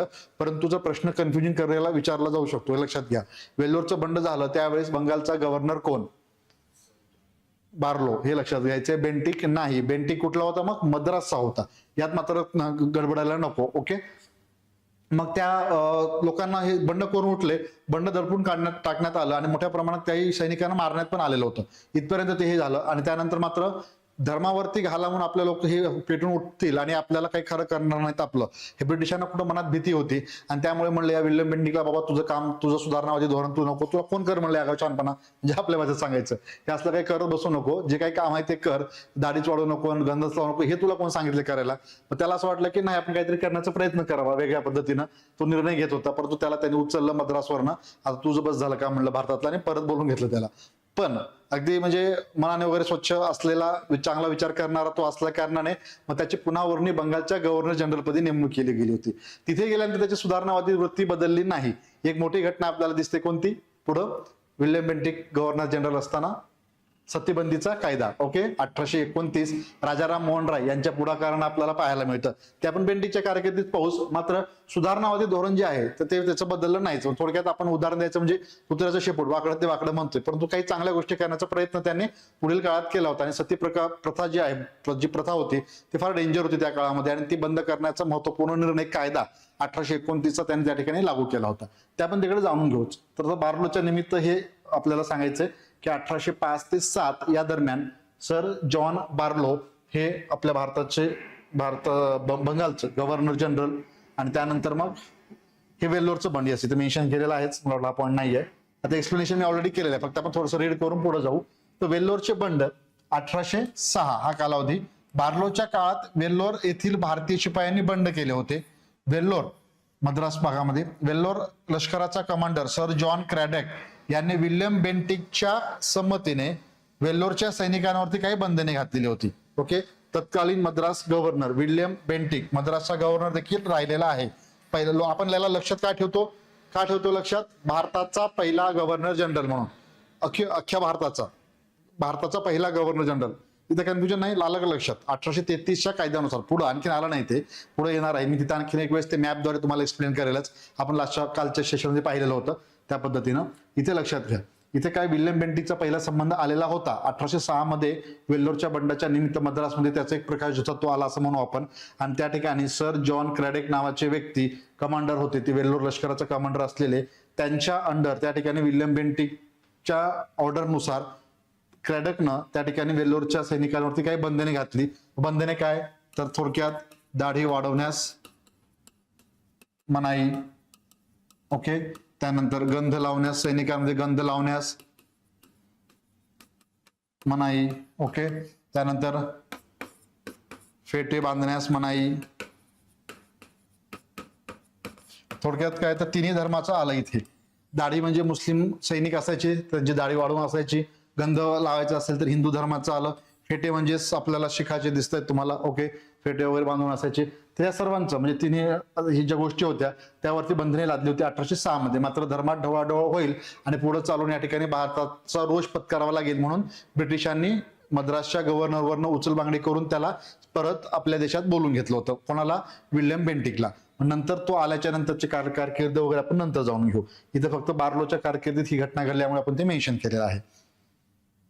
पुढं मग लॉर्ड मिंटो फर्स्ट पहिला, ओके, पहिल्यांदा लॉर्ड मिंटो नंतर आपल्याला दिसेल तर 1807 ते 1813. आता सिक्वेन्स येतोय, कोणी मिस झालेलं नाही, आपण सर्वच घेतोय, ओके, कुठे स्किप केलं नाही, कारण काही वेळेला परीक्षेमध्ये बार्लो बद्दल विचारलं जाणार नाही, ओके, मोस्टली बार्लो बद्दल विचारलं जाणार नाहीच, 1% चान्सेस त्याला, ते तुम्ही अभ्यासला नाही तरी चालेल, सिक्वेन्ससाठी लक्षात ठेवा, म्हणून तो भाग आपण इथं घेणारच नाही असं नको व्हायला, परंतु ते मेन्शन तेही केलं आपण, सिक्वेन्सही आहे आणि त्यात काही घटना होती पण एक महत्वाची, जो वेल्लोरचं बंड जे आहे, वेल्लोरचं बंड कोणाच्या कारकिर्दीत, मेन विल्यम बेंटिक मद्रासचा आहे, परत रिपीट करतोय, परंतु बंगालचा गव्हर्नर जनरल कोण होता, बार्लो, हे लक्षात ठेव. लॉर्ड मिंटो आता नेक्स्ट वन, ओके, लॉर्ड मिंटोच्या काळात कंपनीच्या अंतर्गत व्यवहाराचे व भारतीय प्रशासनाचे चांगले ज्ञान त्याला होते, कारण त्याने पूर्वी बोर्ड ऑफ कंट्रोलचा सदस्य म्हणून त्यांनी काम केलं होतं. मिंटो भारतात गव्हर्नर जनरल म्हणून असतानाच युरोपात नेपोलियनची ब्रिटन विरुद्ध युद्ध देखील घडून आलेली होती. घटना जे घडलेल्या आहेत त्या काळात ते फक्त आता आपण रीड करतोय आणि पुढे जाऊ, पुढे भाग एक्सप्लेन असेल व्यवस्थित ते पाहूया. मिंटोने सिंधच्या अमीरांशी मैत्रीचा करार करून तिथे फ्रेंचांचा प्रभाव वाढवण्यापासून त्याला प्रतिबंध केलेला होता.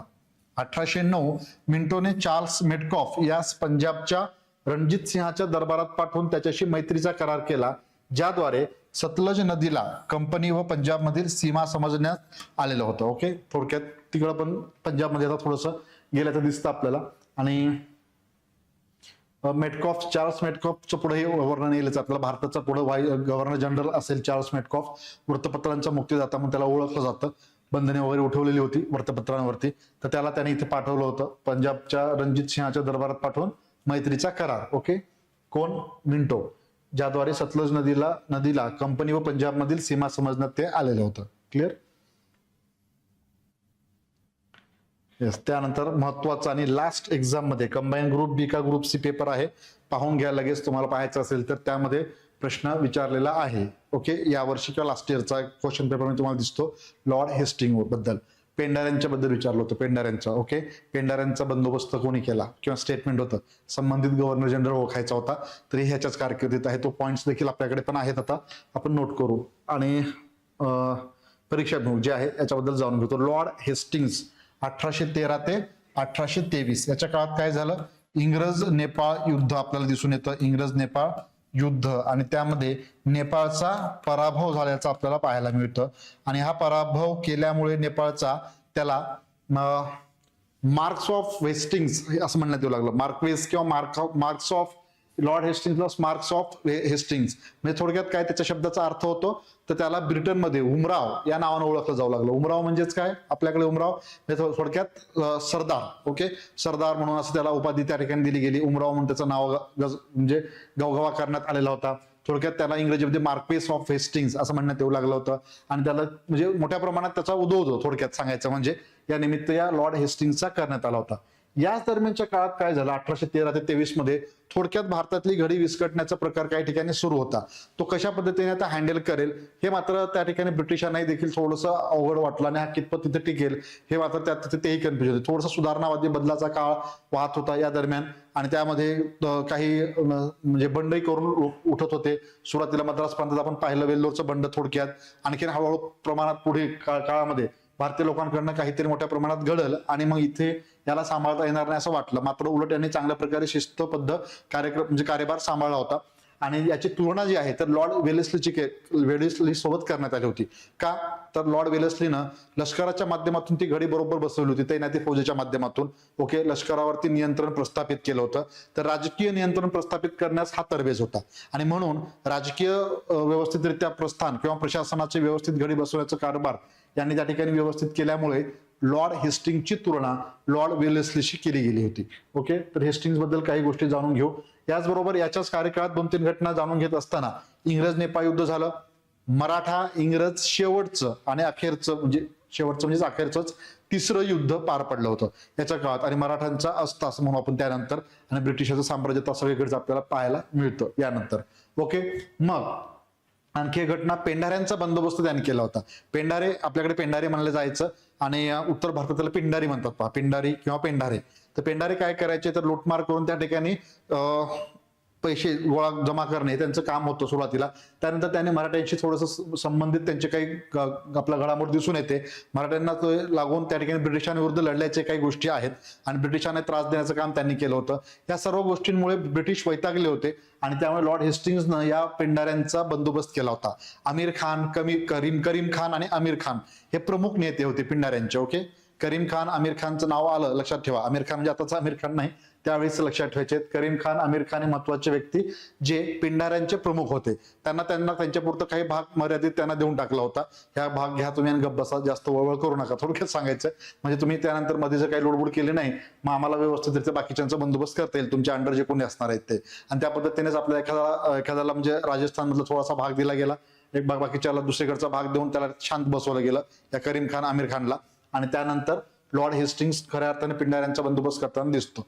तसेच बंगाल कुळ कायदा जो आहे हे लक्षात ठेवायचं. कुळांना संरक्षण देणारा, ओके, कुळांना संरक्षण देणारा बंगाल कुळ कायदा देखील संमत केला होता. कोणी? लॉर्ड हेस्टिंग्सनं. हे 2-3 गोष्टी लक्षात ठेवायच्या आहेत. काय? हेस्टिंगच्या काळात इंग्रज नेपाळ युद्ध, नेपाळचा पराभव, बरोबर. त्यानंतर दुसरी गोष्ट, पेंढाऱ्यांचा हा बंदोबस्त केलेला आहे. इंग्रज मराठा अंतिम शेवटचं युद्ध, याच्याच कार्यकाळात बंगाल कुळ कायदा संमत केला. कोणी? Lord Hastings. ओके, त्या 3-4 गोष्टीवरनं परिषद प्रश्न असू शकतो आणि एक विचारून झालेला आहे पेंढाऱ्याच्या निमित्त अलीकडे लेटेस्टच आत्ताचा. क्लिअर? तर पाहूया लॉर्ड हेस्टिंग्स विषयीची माहिती थोडक्यात.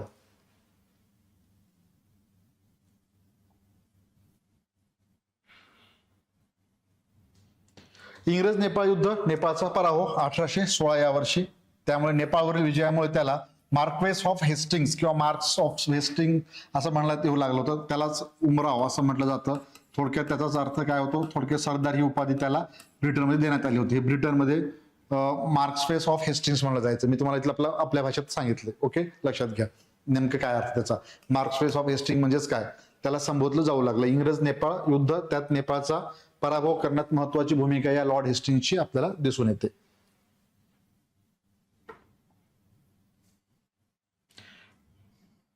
पुढे मग पेंढाऱ्यांचा यशस्वी बंदोबस्त आता माहिती घेतली, आपण एक्सप्लेन केलं होतं पेंढारी म्हणजे कोण. त्यानंतर 1817 ते 18 मध्ये तिसरे व शेवटचे इंग्रज मराठा युद्ध कोणाच्या काळात? लॉर्ड हेस्टिंग्सच्याच. लॉर्ड हेस्टिंग्सची तुलना लॉर्ड वेलेस्लीशी केली गेली. का? तर राजकीय घडी व्यवस्थित त्याने बसवली आणि तिथे त्याने लष्करावरती नियंत्रण प्रस्थापित केलं तैनाती फौजेच्या माध्यमातून लॉर्ड वेलेस्लीनं. त्यामुळे त्याची तुलना याच्यासोबत करण्यात आली होती. येस, नेक्स्ट पुढील लगेच गव्हर्नर पाहूया. त्याच्या कारकिर्दीत तेवढ्याच घटना आणि एक महत्वाचं इथे लिहिलेलं नाहीये परंतु नोट करू शकता.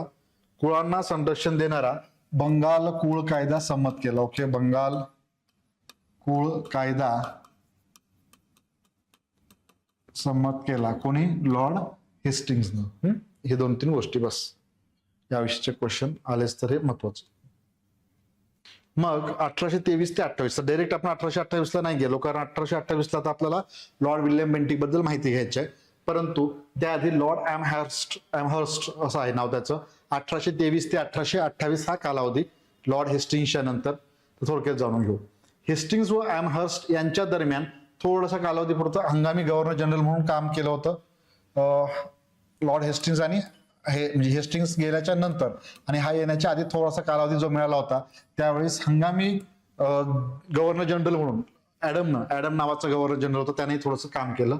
त्याच्या अल्पशा काळात ब्रिटिश व बर्मा यांच्यातील म्हणजे म्यानमार, ओके, यांच्यातील संबंध बिघडलं.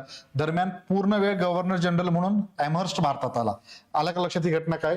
थोडक्यात लॉर्ड हेस्टिंग्स गेला, ओके, त्यानंतर हंगामी गव्हर्नर जनरल म्हणून ऍडमला नेमलं. याच्या कार्यकाळात काय झालं? थोडक्यात ब्रिटिश आणि ब्रह्मा संबंध बिघडले होते. थोडक्यात युद्धजन्य परिस्थिती निर्माण झाली आणि लगेच तो निघून गेला हंगामी म्हणून आणि पूर्ण वेळ गव्हर्नर जनरल एमहर्स्ट. ओके, मग याच्याच कार्यकाळात या ठिकाणी आपल्याला दिसून येतं की हा गव्हर्नर जनरल झाल्याच्या नंतर बर्मा विरुद्ध तो आला की लगेच त्याला युद्धाला त्या ठिकाणी करावं लागलं होतं बर्मा सोबत, म्हणजेच म्यानमार सोबतचं युद्ध. आताचं म्यानमार, ब्रह्मदेश, ब्रह्मा. आलं क्लिअर? ऍडमच्या कार्यकाळात सुरुवात होती, परंतु एमहर्स्ट लक्षात ठेवा नाव, याचं नाव लक्षात ठेवा. ब्रह्मा आणि इंग्रज बर्मा युद्ध कोणाच्या काळात? एमहर्स्टच्या काळामध्ये. संबंध बिघडले होते ऍडमच्या काळामध्ये. याच्या काळामध्ये झालं नाही युद्ध, याच्या काळात युद्ध नाही, याच्या काळात संबंध बिघडला गेलं होतं. आणि युद्ध कोणाच्या काळात झालेलं आहे? एमहर्स्टच्या. मेन गव्हर्नर जनरल लक्षात ठेवायचा आहे. तो हंगामी म्हणून होता. 1823 ते 1828 हा कालावधी आहे. कोणाचा? ॲमहर्स्टचा. पहिले इंग्रज बर्मा युद्ध कधी झालेलं आहे? 1824 ते 26 ॲमहर्स्टच्या काळामध्ये. कोणाच्या कार्यकाळात? कोणासोबतचे युद्ध? ओके. चौथं म्हैसूर युद्ध आपण पाहिलं. कोणाच्या कार्यकाळात? आता आठवते का? आता गडबड होते काय काय म्हणा, कुठं कुठं काय झालं सर, एकदा परत वाचावं लागेल, रिव्हिजन करावं लागेल, मग लक्षात राहील म्हणा, हो की नाही? नाही ते बरोबर आहेच, रिव्हिजन वगैरे असणार.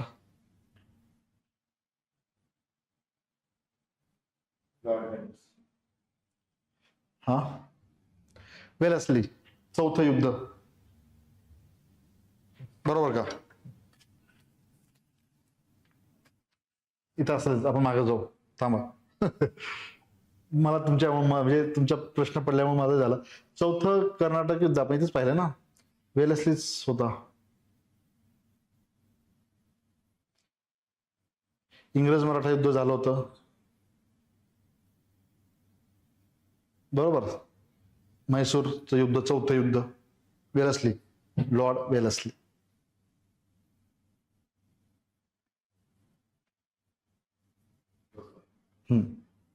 मग त्याच्यानंतर कॉर्नवॉलिस आलेला आपण पाहतो. लॉर्ड वेलस्लीच्या नंतर परत बार्लो, वेल्लोरचे बंड, सविस्तर गव्हर्नर जनरल आपलं कम्प्लीट होतंय पहा. आता आपण कोणाबद्दल जाणून घेतोय? लॉर्ड हेस्टिंग झालं ना आपलं, झालं. लॉर्ड हेस्टिंग झालेला आहे. ॲमहर्स्ट झाला होता का? चाललंय ॲमहर्स्ट चाललंय. हा, तर हे आपण मागे विचारलं गेलं की कोणाच्या काळात कोणतं युद्ध? मग इंग्रज नेपाळ युद्ध, थोडस विचार करून सांगा.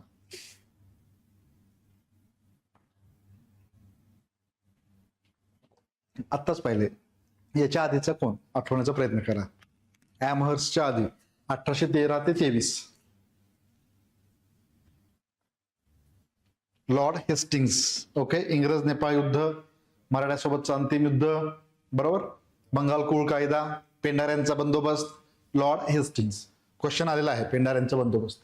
सो नेक्स्ट कधी? हे पहिले इंग्रज बर्मा युद्ध याच्या कार्यकाळात. मग लक्षात आलं हे, हा पॉइंट 1824 ते 26 दरम्यान. ब्रिटिश ईस्ट इंडिया कंपनी आणि बर्माच्या कोनबॉंग राजवंशातील संघर्ष तो होता. आसाम, मणिपूर, आरकानमधील सीमावादावरून हे युद्ध सुरू झालं, ज्याचा शेवट कुठे झाला? 1826 मध्ये यांडोबाच्या तहानं तो झालेला होता. यांडोबाच्या तहानं या युद्धात ब्रिटिशांनी विजय मिळवला होता आणि आसाम किनारपट्टीचा भाग आपल्या ताब्यात त्यांनी घेतलेला होता. ब्रिटिशांकडे सैन्य जरी कमी असते, आपण सुरुवातीपासून पाहिलेलं आहे त्यांची युद्धनीती कशी होती. एक तर शस्त्र वगैरे त्यांच्याकडे असायचीच चांगल्या प्रकारे सुरुवातीला, आणि त्यानुसार ते पहिल्यांदा जरी समोर युद्ध करायला गेले, तिथल्या बारकावे जाणून घेऊन तिथंच फोडाफोड करून त्या लोकांना आपलं करून मग त्यांचा गेम करायचं थोडक्यात. अशा पद्धतीचं त्यांचं धोरण राहिलं होतं आणि त्यामध्ये कमालीचे यशस्वी ठरले होते. आपल्या लोकांना असं करायचं म्हणजे आपल्याकडे शब्दाला फार किंमत होती, लक्षात घ्या. नंतर ह्यांच्यामुळे सगळं बिघडलं कार्यक्रम असं म्हणू आपण. पहिला खूप आधी होते, एखाद्याने एखाद्याचा शब्द दिला तर तो पाळणारच, भले जीव गेला तरी चालेल. पण यांचं असं नव्हतं. एखाद्याला शब्द दिला, बाबा तुला काहीतरी करू, आपण हे करू, तू ये तरी आधी सोबत, असं म्हणायचं आणि नंतर मग त्याचा कार्यक्रम करायचा, त्याचाही करायचा आणि त्यात दुसऱ्या तिसऱ्याचाही करायचं, असं व्हायचं ब्रिटिशांचं. आणि त्यामुळे ते यशस्वी ठरले. मात्र यामुळे दूरगामी परिणाम भारतावरती दिसतोय आणि आता हे राजकारणाचा एक अविभाज्य भाग आहे तो. आपण नाही पाहतोय कोण कोणाचा कधी गेम करून कुठं पुढे जाईल काही सांगता येत नाही. या पद्धतीचं धोरण जे आहे आजही राहिलेलं आहे, म्हणजे आताही सुरूच आहे ते, असं म्हणू शकतो आपण. ओके. मी शब्दाला वगैरे किंमत आता काही राहिलंच नाही. तेव्हा बोललो होतो, आता मी काय आहे ते आहे असं म्हणतायत आताचे लोक. तुम्ही पाहताय राजकारणामध्ये बऱ्याचदा आपण या गोष्टी म्हणजे पाहतो की कोणी काही स्टेटमेंट दिलं असेल, कोण काय आश्वासन वगैरे म्हणतो आपण मोस्टली, तर ते पाळतात, कोणी पाळत नाहीत. काही वेळेला पाळलं जातं, काही वेळेला नाही. मग काही वेळा पाळलं गेलं नाही, त्याला कोणते जाब विचारत पण नाहीयेत. एखाद्या वेळेस सत्तेवर बसल्याच्यानंतर कोण काय विचारणार आहे कोणाला? अशा प्रकारचं काम सध्याला आहे, जे की खरं तर योग्य नाहीये, म्हणजे नसायला पाहिजे. चांगल्या पद्धतीनं काम असणं गरजेचं आहे. तर या पद्धतीनं काम या कोण आहे हा? ॲमहर्स्ट. सॉरी, हा, येस, ॲमहर्स्ट बद्दलची माहिती. ॲमहर्स्टच्या बाबतीत ही बाकीच्या गोष्टी स्किप करा. एकच पॉईंट लक्षात ठेवा, परीक्षा सर्वात महत्वाचा कोणता? पहिले इंग्रज बर्मा युद्ध कोण असताना झालेला आहे. ओके. ॲमहर्स्ट हे नाव लक्षात ठेवा. बाकीचं सगळं स्किप केलं तरी चालेल, फक्त थोडीशी माहिती म्हणून आपण ते मेन्शन केलेलं आहे. Yes. Next, Lord William Bentinck. आता महत्वाचा, बेंटिक या आधी आपण पाहिलेला आहे 1806 मध्ये याआधी मद्रासचा गव्हर्नर म्हणून त्याने काम केलं होतं. सुधारणावादी असल्या कारणाने काही गोष्टी त्याला बदल करायचे अपेक्षित होते भारतामध्ये, आणि त्यामुळे मात्र ते ब्रिटिशांना अपेक्षित नव्हतं आणि त्याला परत बोलवलं गेलं. मात्र पुन्हा एकदा त्याचा एक स्वभाव, त्याचा एक गुणवान म्हणून, एक गुणी मुलगा म्हणल्यासारखं ब्रिटिशांनी त्याला काय केलं, परत एकदा भाऊ काहीच उलगुड करू नको, जा आणि आपापलं काम कर असं म्हणून त्याला पाठवलं. मात्र तरी देखील त्याची तिथे शांत बसण्याची वृत्ती दिसली नाही. बंगालमध्ये एक गोष्ट फार मोठ्या प्रमाणात सुरू होती, जी भारताच्या अनेक भागात देखील होती, ती म्हणजे सती जाणं. सती म्हणजे जाणं म्हणजे काय, की एखाद्या आपल्या म्हणजे पतीचं निधन झाल्याच्या नंतर त्या पतीच्या चितेमध्ये म्हणजे अग्नीमध्ये ही महिला उडी देऊन उडी मारणार आणि तिने आपला जीव देणं. ओके, कमी वय असताना ह्या घटना त्यावेळेस होत्या, त्याला सती जाणे असं म्हणायचं. हा प्रकार मात्र फार विचित्र होता आणि खरंच होता. ही मात्र मोठी सुधारणा त्यांनी केली म्हणून आपण, कोणी लॉर्ड विल्यम बेंटिकने आणि राजाराम मोहन राय यांच्या पुढाकारानं सामाजिक धार्मिक सुधारणा चळवळीतील एक महत्वाचे नेते, महत्वाचे व्यक्ती म्हणून आपण राजाराम मोहन राय यांच्या सहकार्यानं आणि या लॉर्ड विल्यम बेंटिकच्या पुढाकारानं 1829 या वर्षी सतीबंदीचा कायदा करण्यात आला होता. ओके, महत्वाचा असेल. या सतीबंदीचा कायदा करण्यासाठी पहा, राजाराम मोहन राय, मी पुन्हा एकदा थोडस मॅपचा आधार घेतो. मी हाफ मॅपच का काढतो, कारण मोस्टली आपल्याला माहिती आहे मुंबई, मद्रास, बंगाल यावरनं सगळं कार्यक्रम ब्रिटिशांचा सुरुवातीला होता. बंगाल, ओके. तर इथे राजाराम मोहन राय होते मेन व्यक्ती. तर कोणाला माहिती आहे का? माहिती असलंच पाहिजे, आपलं झालेलं असल्यामुळे माहिती असायला पाहिजे. सांगू शकता? सतीबंदीच्या कायद्यावरती इकडनं पश्चिम भागातनं कोणी स्वाक्षरी केली, व्यक्तीचं नाव सांगा. झालेलं आहे. आणि मद्रासमधून कोण स्वाक्षरी केली? कशावरती आपण पार्ट काय समजून घेतोय, मेन टायटल काय आपलं, सती प्रथा. व्हेरी गुड, असं आठवलं पाहिजे, क्लिक व्हायला पाहिजे लगेच. मुंबईमध्ये नाना शंकर सेठ, एकदम भारी, करेक्ट, व्हेरी गुड. इथे आठवते अय्यर नावाचे व्यक्ती होते, ठीक आहे, मद्रासमधून, बरोबर. सतीबंदीच्या कायद्यावरती यावरती प्रश्न विचारला जाऊ शकतो, महत्वाचा. समाज सुधारक पण होते आणि याचा रिलेट करता आलं पाहिजे लगेच आपल्याला. आठवलं, तुम्हाला आठवलं, हे चांगलं, म्हणजे मुंबई आपलं हे महत्वाचं असेल. जगन्नाथ शंकर सेठ, नाना शंकर सेठ, ज्यांना मुंबईचे शिल्पकार म्हणायचे, त्यांनी या ठिकाणी सतीबंदीच्या कायद्यावरती पश्चिम भागातून स्वाक्षरी करणारे एकमेव व्यक्ती होते, ठीक आहे. तर मग या सतीबंदी काय आपण जाणून घेतलं, तर हे कायदा करण्यात याचा महत्वाचा वाटा होता. म्हणजे इथे आल्यानंतर सुधारणा करण्याचं त्याने काही थांबलेला नाहीये, ते आपण पाहिलं होतं. जिथे मद्रासमध्ये जे काही प्रकरण झालं होतं त्यावरनं इथे बंगालमध्ये ते सुरूच होतं पुढं. आणि त्याचबरोबर लॉर्ड विल्यम बेंटिक हा आता 1833च्या कायद्यानुसार, ज्या वेळेस, लक्षात घ्या, 1828ला भारतात आला, हे समजून घ्या, हे महत्वाचं आहे. 1828ला भारतात आल्याच्या नंतर तो सुरुवातीला बंगालचा गव्हर्नर होता. ओके, बंगालचा गव्हर्नर होता, बंगालचा गव्हर्नर जनरल. ओके, बंगालचा गव्हर्नर जनरल सुरुवातीला भारतात नेमणूक झाली होती बंगालचा गव्हर्नर जनरल म्हणून.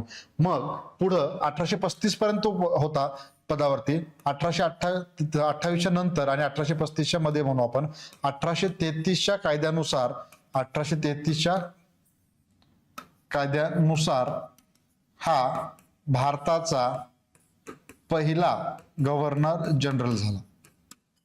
ओके, हे लक्षात आहे. आता परत एकदा मॅपद्वारे लक्षात घ्यायचंय, थोडंसं घेऊ आपण एका मिनिटात, की तुमच्या आलं, क्लिअर झालं. भारताचा गव्हर्नर जनरल, बंगालचा गव्हर्नर जनरल, इथेच लगे आपण समजून घेऊ परत एकदा. कारण माहिती असं एकदा लक्षात घेतलं ना तुम्ही हे, की मग नंतर हे काय पार्ट बदलणार आहे का? नाहीये. करंट अफेअर्स मध्ये कसं होतं, आता काही लक्षात केलं, पुढच्या वर्षी एक्झाम देणार असेल तर ते बदलणार असतं, तुम्हाला वेगळं भाग लक्षात ठेवावा लागतो. पण इतिहासामध्ये मात्र एक छान आहे, की जरी 10 प्रश्न जेमतेम विचारत असले तर एखादी गोष्ट एकदा समजून घेतली, फक्त रिव्हिजन करायचं आणि त्या गोष्टी समजत झाल्या नंतर काय, म्हणजे तुम्ही याच वेळेस पहिल्याच अटेम्प्टला पास व्हावं हे अपेक्षित आहे. परंतु एखाद्या वेळेस राहिला आणि सेकंड टाइम चान्स घेतोय आपण, परत एकदा एक्झाम द्यायचीच आहे, तर त्यावेळेस मात्र सगळं सुटसुटीत सोपं होऊन जातं आपल्याला आणि एवढं फास्ट रिव्हिजन करायला टाइम भेटतो, सगळं बारकावे आपण त्या ठिकाणी नोट करू शकतो. ओके, आणि गव्हर्नर जनरल वगैरे तर साधी गोष्ट आहे, हे सगळं आपल्या लक्षात राहतं चटकन. तर हे आपण मॅपद्वारे समजून घेतलेलं होतं. परत एकदा मी मेन्शन करतो, तर हे मुंबई, हे मद्रास आणि बंगाल. ओके, तर मग काय व्हायचं, फास्ट मध्ये आपण फक्त कव्हर करू. मुंबईला एक गव्हर्नर असायचा, इथे गव्हर्नर असायचा, इथे गव्हर्नर असायचा. हा बंगाल मोठा प्रांत असल्यामुळे ब्रिटिशांनी काय केलं, आपल्या सोयीनुसार, सोयीसाठी त्यांनी या प्रत्येक लोकांना प्रत्येक वेळेस तुझं काय चाललंय ही माहिती मागून घ्यायला त्यांना अडचणीचं ठरू लागलं. त्यामुळे या दोघांचा बॉस याला केला गेला, बंगालच्या गव्हर्नरला. मग बंगालचा गव्हर्नर जनरल झाला आणि पहिला जो होता गव्हर्नर जनरल म्हणून वॉरेन हेस्टिंग्स म्हणून आपण त्या ठिकाणी त्याचं नाव घेतो. बरोबर, क्लिअर, हे संपलं. मग आता डायरेक्ट मी येतो विल्यम बेंटिक कडे. वॉरेन हेस्टिंग्स झाला बंगालचा पहिला गव्हर्नर जनरल. मग हा आल्याच्या नंतर पूर्ण ब्रिटिश आता इकडे सगळं प्रस्ताव म्हणजे पाकिस्तानपर्यंत सगळा भाग आपल्या आधिपत्य घेतल्याच्या नंतर पुढं या ठिकाणी लॉर्ड विल्यम बेंटिक, आता संपूर्ण भारत कन्सिडर केलं जाऊ लागलं. ओके, आता संपूर्ण भारताचा गव्हर्नर जनरल पहिला कोण, तर हा लॉर्ड विल्यम बेंटिक. आता आलं लक्षात. ओके, बंगालचा काय, मुंबईचा काय, मद्रासचा काय आणि अख्ख्या भारताचा काय. तर मग वॉरेन हेस्टिंग्स भारताचा पहिला गव्हर्नर जनरल नाहीये, बरोबर. वॉरेन हेस्टिंग्स बंगालचा पहिला गव्हर्नर जनरल आहे आणि बंगालचा गव्हर्नर जनरल असताना इथपर्यंतच भाग मर्यादित होता, हे पण लक्षात असू द्या. आणखीन पूर्ण भारत त्यावेळेस नव्हता, म्हणून आता अख्ख्या पूर्ण भारताचा आता, म्हणून त्या बंगालचा गव्हर्नर जनरलला पूर्ण भारताचा गव्हर्नर जनरल म्हणून पुढं 1833च्या पुढं नेमण्यात आलं. म्हणजे आता याच्या पुढचे जे गव्हर्नर जनरल आपण पाहणार आहोत बेंटिकच्या नंतरचे, तर काय पाहायचे, भारताचा गव्हर्नर जनरल म्हणून. ओके, भारताचा गव्हर्नर जनरल म्हणून, राईट. चला, जास्त ताण नाही होत, डोक्यावर जात नाही ना, आलं ना, क्लिअर. ओके, चल, या पद्धतीने ते लक्षात ठेवा. आता ह्याच्या पुढे गव्हर्नर जनरल बंगालचा उल्लेख केला जाणार नाही, तर भारताचा गव्हर्नर जनरल म्हणून केला जाईल. कदाचित आणखीन असा क्वेश्चन आला नाही, पुढे येऊ पण शकतो का, मग असं लक्षात ठेवा. हे गव्हर्नर जनरलवर कन्फ्युज करण्यासाठी, म्हणजे भारताचा गव्हर्नर, बंगालचा गव्हर्नर, कोण कसं काय काम केलेलं आहे किंवा काय म्हणून, तर ते त्याच्यात कन्फ्युजन करणारं जरी स्टेटमेंट आलं, ते खूप गॅप नंतर आपण पेपर द्यायला गेलो, आठवत नाही, कन्फ्युजन होतं. म्हणून थोडंसं परफेक्टली लक्षात ठेवा, रिवाइज करा, ओके होऊन जाईल. तर लॉर्ड विल्यम बेंटिक याच्याबद्दलची आपण माहिती घेऊ.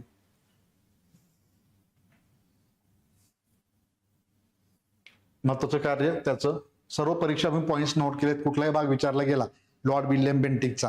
कॉर्नवॉलिस महत्वाचा आहे, यापैकी तुम्हाला मी परत रिपीट करतो. तर भारताच्या गव्हर्नर जनरल पर्यंत आलेला होता आपण, इथपर्यंत एक पहिला टप्पा म्हणून आपण. रॉबर्ट क्लाइव्ह पासून विल्यम बेंटिक एक टप्पा पाडलेला आहे हा गव्हर्नर जनरलचा. त्यानंतर मग 1857 पर्यंत आणखीन एक 3-4 गव्हर्नर जनरल आपल्याला पुढे पाहायचे आहेत आणि त्यानंतर क्वेश्चन आन्सर आपण घेणार आहोत, म्हणजे PYQ. तर दुसऱ्या टप्प्यामध्ये भारताचे गव्हर्नर जनरल अभ्यासण्याच्या आधी इथपर्यंत कोण महत्वाचे होते मी थोडंसं सांगून देतोय, त्यांच्याबद्दल क्वेश्चन मोस्टली विचारला जातो. एक कोण, Robert Clive. Second, Warren Hastings. Third, Lord Cornwallis. Fourth, Lord Wellesley. आणि फिफ्थ, लॉर्ड हेस्टिंग्स. आणि हा 6वा बेंटिक. जवळपास 2-3च नाही आहेत समजा, बाकी सगळेच आहेत असं म्हणू शकतो आपण. जॉन शोअर नाही आहे, ॲमहर्स्ट म्हणून आहे तो नाही आहे, बार्लो नाही आहे. ओके, असे 4 सोडा मधले 4 ते 5 सोडायचे, बाकीचे मात्र 5 ते 7 त्याचे सांगितलेले महत्वाचे त्यांच्याविषयीचे क्वेश्चन विचारले जाऊ शकतात. आणि म्हणून पहा तुम्ही, मी कॉर्नवॉलिस, वेलेस्ली आणि आता बेंटिक पण आहे, यांच्याबद्दल माहिती घेत असताना पण अधिक पॉईंट मेन्शन केलेले आहेत, यावरून तुमच्या लक्षात आलं असेल. क्लिअर. जाणून घेऊ विल्यम बेंटिक बद्दल. विल्यम कॅव्हेंडिश बेंटिक असं त्याचं पूर्ण नाव, कॅव्हेंडिश बेंटिक. ब्रिटिश लष्करात लेफ्टनंट कर्नल या नात्याने नेपोलियनच्या लष्कराविरुद्ध युद्धात त्याने भाग देखील घेतला होता. ओके, त्यानंतर तो ब्रिटिश पार्लमेंटचा सदस्य, आपण मागे उल्लेख केला त्याचा, 1796 तो ब्रिटिश पार्लमेंटचा सदस्य देखील होता. तसेच मद्रासचा गव्हर्नर म्हणून त्याला नेमण्यात आलेलं होतं. ओके, तर मग असे स्टेटमेंट असतील पहा. परत ब्रिटिश पार्लमेंटचा सदस्य होता, नेपोलियनच्या लष्कराविरुद्ध त्याने युद्धात सहभाग घेतलेला होता, त्यानंतर मद्रासचा गव्हर्नर म्हणून काम केलेलं आहे. मग संबंधित गव्हर्नर जनरल कोण, ओके, स्टेटमेंट देऊन किंवा गव्हर्नर जनरल याच्याबद्दल काय विधानं करेक्ट आहेत, काय रॉंग आहेत किंवा काय करेक्ट आहेत. लॉर्ड विल्यम बेंटिक बद्दलची खालील विधाने अभ्यासून चुकीची नसलेली किंवा बरोबर असलेली विधाने निवडा असं म्हटलं आणि अशा काही 3-4 स्टेटमेंट दिले तर मग आपल्याला संबंधित गव्हर्नर जनरल किंवा व्हाईसरॉय जे कोणी पुढे येतील ते लक्षात ठेवायचं आहे. ओके, चालेल. मद्रासचा गव्हर्नर होता, ब्रिटिश पार्लमेंटचा सदस्य तो होता. मग 1828 मध्ये पहिल्यांदा बंगालचाच गव्हर्नर जनरल म्हणून नेमण्यात आलेला आहे. ओके, भारताचा नाही, आणखी 1833 आलेलं नाही. ठीक आहे, मग 1828 बंगालचा गव्हर्नर जनरल म्हणून नेमण्यात आलं. त्यानंतर 1828 मध्ये त्याने काय केलं, इनाम कमिशनची स्थापना केली. हा महत्वाचा पॉईंट असेल परीक्षेमध्ये, स्टेटमेंट वाईज जर आला तर IMP म्हणून नोट करा. इनाम कमिशन कोणाच्या कार्यकाळात सुरुवात, याचं मोठं विस्तारित रूप आपल्याला कुठे दिसतं पहा, लॉर्ड डलहौसीच्या कार्यकाळात. Okay, Lord Dalhousie. इनाम कमिशन म्हणजे काय, ज्यावेळेस जमिनीची एखाद्याची नोंद असेल, समजा तुमच्या मालकीची जमीन आहे, बरोबर, कागदपत्र व्यवस्थित सगळं आहे तुमच्याकडे, ते तुमची झाली, ठीक आहे. परंतु बऱ्याच ठिकाणी जमिनीची नोंद नसायची, असंच आहे म्हणून कागदपत्र वगैरे नसायचे आणि त्याच पद्धतीने त्याचा मालक म्हणून ते जमीन ते एकसत राहायचे लोक. परंतु कागदपत्र ज्या जमिनीची नसायची ते मात्र ऑटोमॅटिकली सरकारी खजिने सरकारीच्यात जप्त व्हायची, म्हणजे सरकारची जमीन म्हणून त्याला ओळखलं जायचं. अशा पद्धतीची सुरुवात जी आहे 1828 मध्ये लॉर्ड विल्यम बेंटिकच्या कार्यकाळात आपल्याला दिसून येते. आलं लक्षात. त्याला इनाम कमिशनची स्थापना म्हणतात किंवा स्थापना केली, किंवा इनाम कमिशन म्हणजे या पद्धतीनं जमिनीचे काही दस्तावेज काही सापडले असतील तर ती तुमची अथवा ती सरकारची, या पद्धतीनं. मग याचं जास्त मोठ्या प्रमाणात आपल्याला कुठे दिसतं, लॉर्ड डलहौसीमध्ये फार चित्र बदललं होतं आणि अनेक जमिनी ज्या आहेत ते सरकारच्या नावाने करण्यात आलेल्या होत्या. न्यायालयाचे कामकाज पर्शियन भाषेतून चालत होते, तर ते प्रादेशिक भाषेतून चालवण्यात यावे असा आदेश देखील दिला होता. कोणी?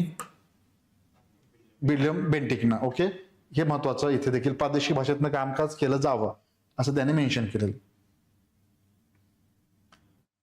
आणि मग अशी एक्सप्लेन केलं व्यवस्थित 1829 स्पेशल पॉइंट त्याच्या संदर्भातला, आणि त्यामुळे इथे आपण चित्र देऊन एक वेगळा पॉइंट असा सेपरेटली मेन्शन केला. सती प्रथा विरोधी कायदा, म्हणजे थोडक्यात अशा पद्धतीनं, म्हणजे निधन झाल्याच्या नंतर व्यक्तीला जाळत असताना मग अगदी कमी वय, काही वेळेला काय व्हायचं सर्वात भारी म्हणजे जर म्हणजे विचार केला तर आपल्याला फार म्हणजे प्रश्नचिन्ह, अनेक प्रश्न निर्माण व्हायसारखे असं आणि थक्क करणारी गोष्ट, बऱ्याच अंशी अगदी जास्त वयस्कर असणाऱ्या व्यक्तीचं निधन झालं आणि कमी व्यक्तीच्या मुलीशी लग्न झालं, समजा 12-13 वर्ष मुलीचं लग्न आणि फार कमी वयात लग्न व्हायचे मग मुलींचे, आणि त्यावेळेस लगेच कुठल्या तरी आजाराने 40 वर्षाचा माणूस हा जर मेला तर मग 13-14 वर्षाची मुलगी ह्या अग्नीत उडी देऊन मारायची, म्हणजे किती खतरनाक परिस्थिती होती. अशी प्रथा एक खुलचट प्रथा होती भारतामध्ये. बरं, या विल्यम बेंटिकच्या रूपाने ते कुठे ते बंद झालं. आता किती वेळेस ते चाललं असतं की कायदा केल्याच्या नंतरही बऱ्याच प्रमाणात ते सुरूच होतं. आता कुठे आपल्याला इकडे अजिबात दिसत नाहीये हा प्रकार. ओके, मात्र नंतरही बऱ्याच त्या कालावधीमध्ये 1900च्या पर्यंत एंडिंग पर्यंत आपल्याला पाहायला मिळतं. तर 1829 सती प्रथा विरोधी कायदा त्यांनी लागू केलेला होता राजाराम मोहन रॉय यांच्या सहकार्यांना. क्लिअर? सतीबंदी.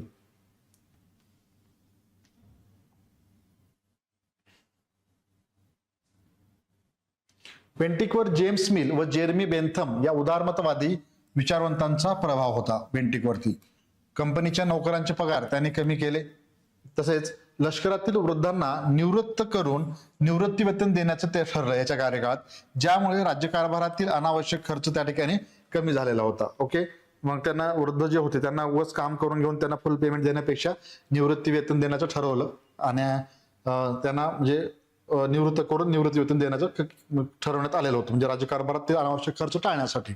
आणि हे कोणाच्या कारकिर्दीत? मग परत लॉर्ड विल्यम बेंटिक. हे स्टेटमेंट असणार आहेत, हे महत्वाचे आहेत. जे सर्व भाग आहे या ठिकाणी इथे कुठलाही एखादा पॉईंट नाहीये, तर सर्वच इम्पॉर्टंट आपण घेतलेले आहेत लॉर्ड विल्यम बेंटिक विषयीचे, त्यामुळे ते लक्षात ठेवा.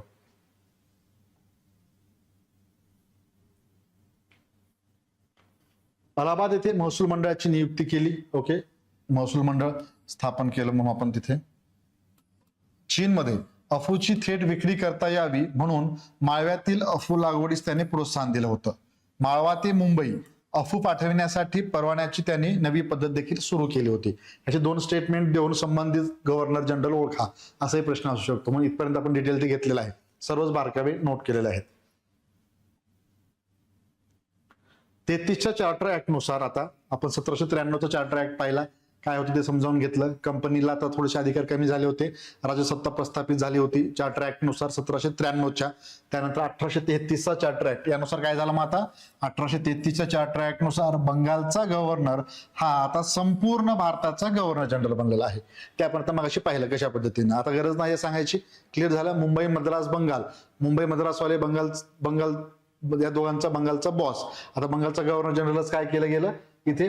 संपूर्ण भारताचा गव्हर्नर जनरल 1833च्या चार्टर ऍक्ट नुसार, 1833च्या ऍक्ट नुसार आणि 1833च्या पुढील माता व्यक्ती कोणी असतील तिथे बंगालचा गव्हर्नर जनरल नाही तर भारताचा गव्हर्नर जनरल म्हणून तिथे आपण त्याला ओळखणार आहोत.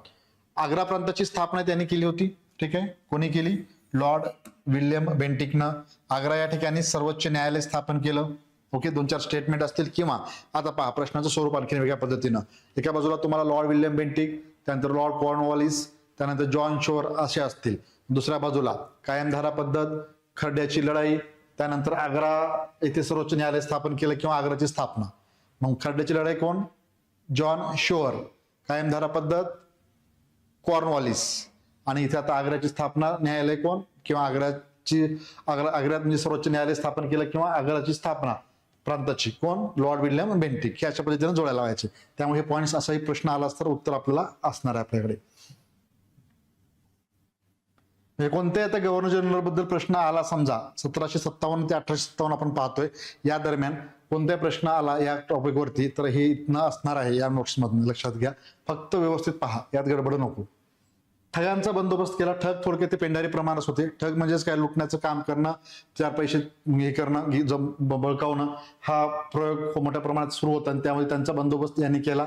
मेकालेच्या अध्यक्षतेखाली लॉ कमिशन त्यांनी नेमलं होतं आणि शिक्षणाचं माध्यम हे इंग्रजी केलेलं होतं. ओके, ते शिक्षणाचा झिरपता सिद्धांत असल्याला म्हटलं जातं. मेकालेचा झिरपता सिद्धांत कोणाचा, 1835 याच्याच कार्यकाळात या आपल्या लॉर्ड विल्यम बेंटिकच्या. म्हणजे थोडक्यात काय तर शिक्षण जे आहे त्यासाठीचं माध्यम नेमलं गेलं आणि सुरुवातीला इंग्रजीमध्ये शिक्षण देण्यात येऊ लागलं होतं.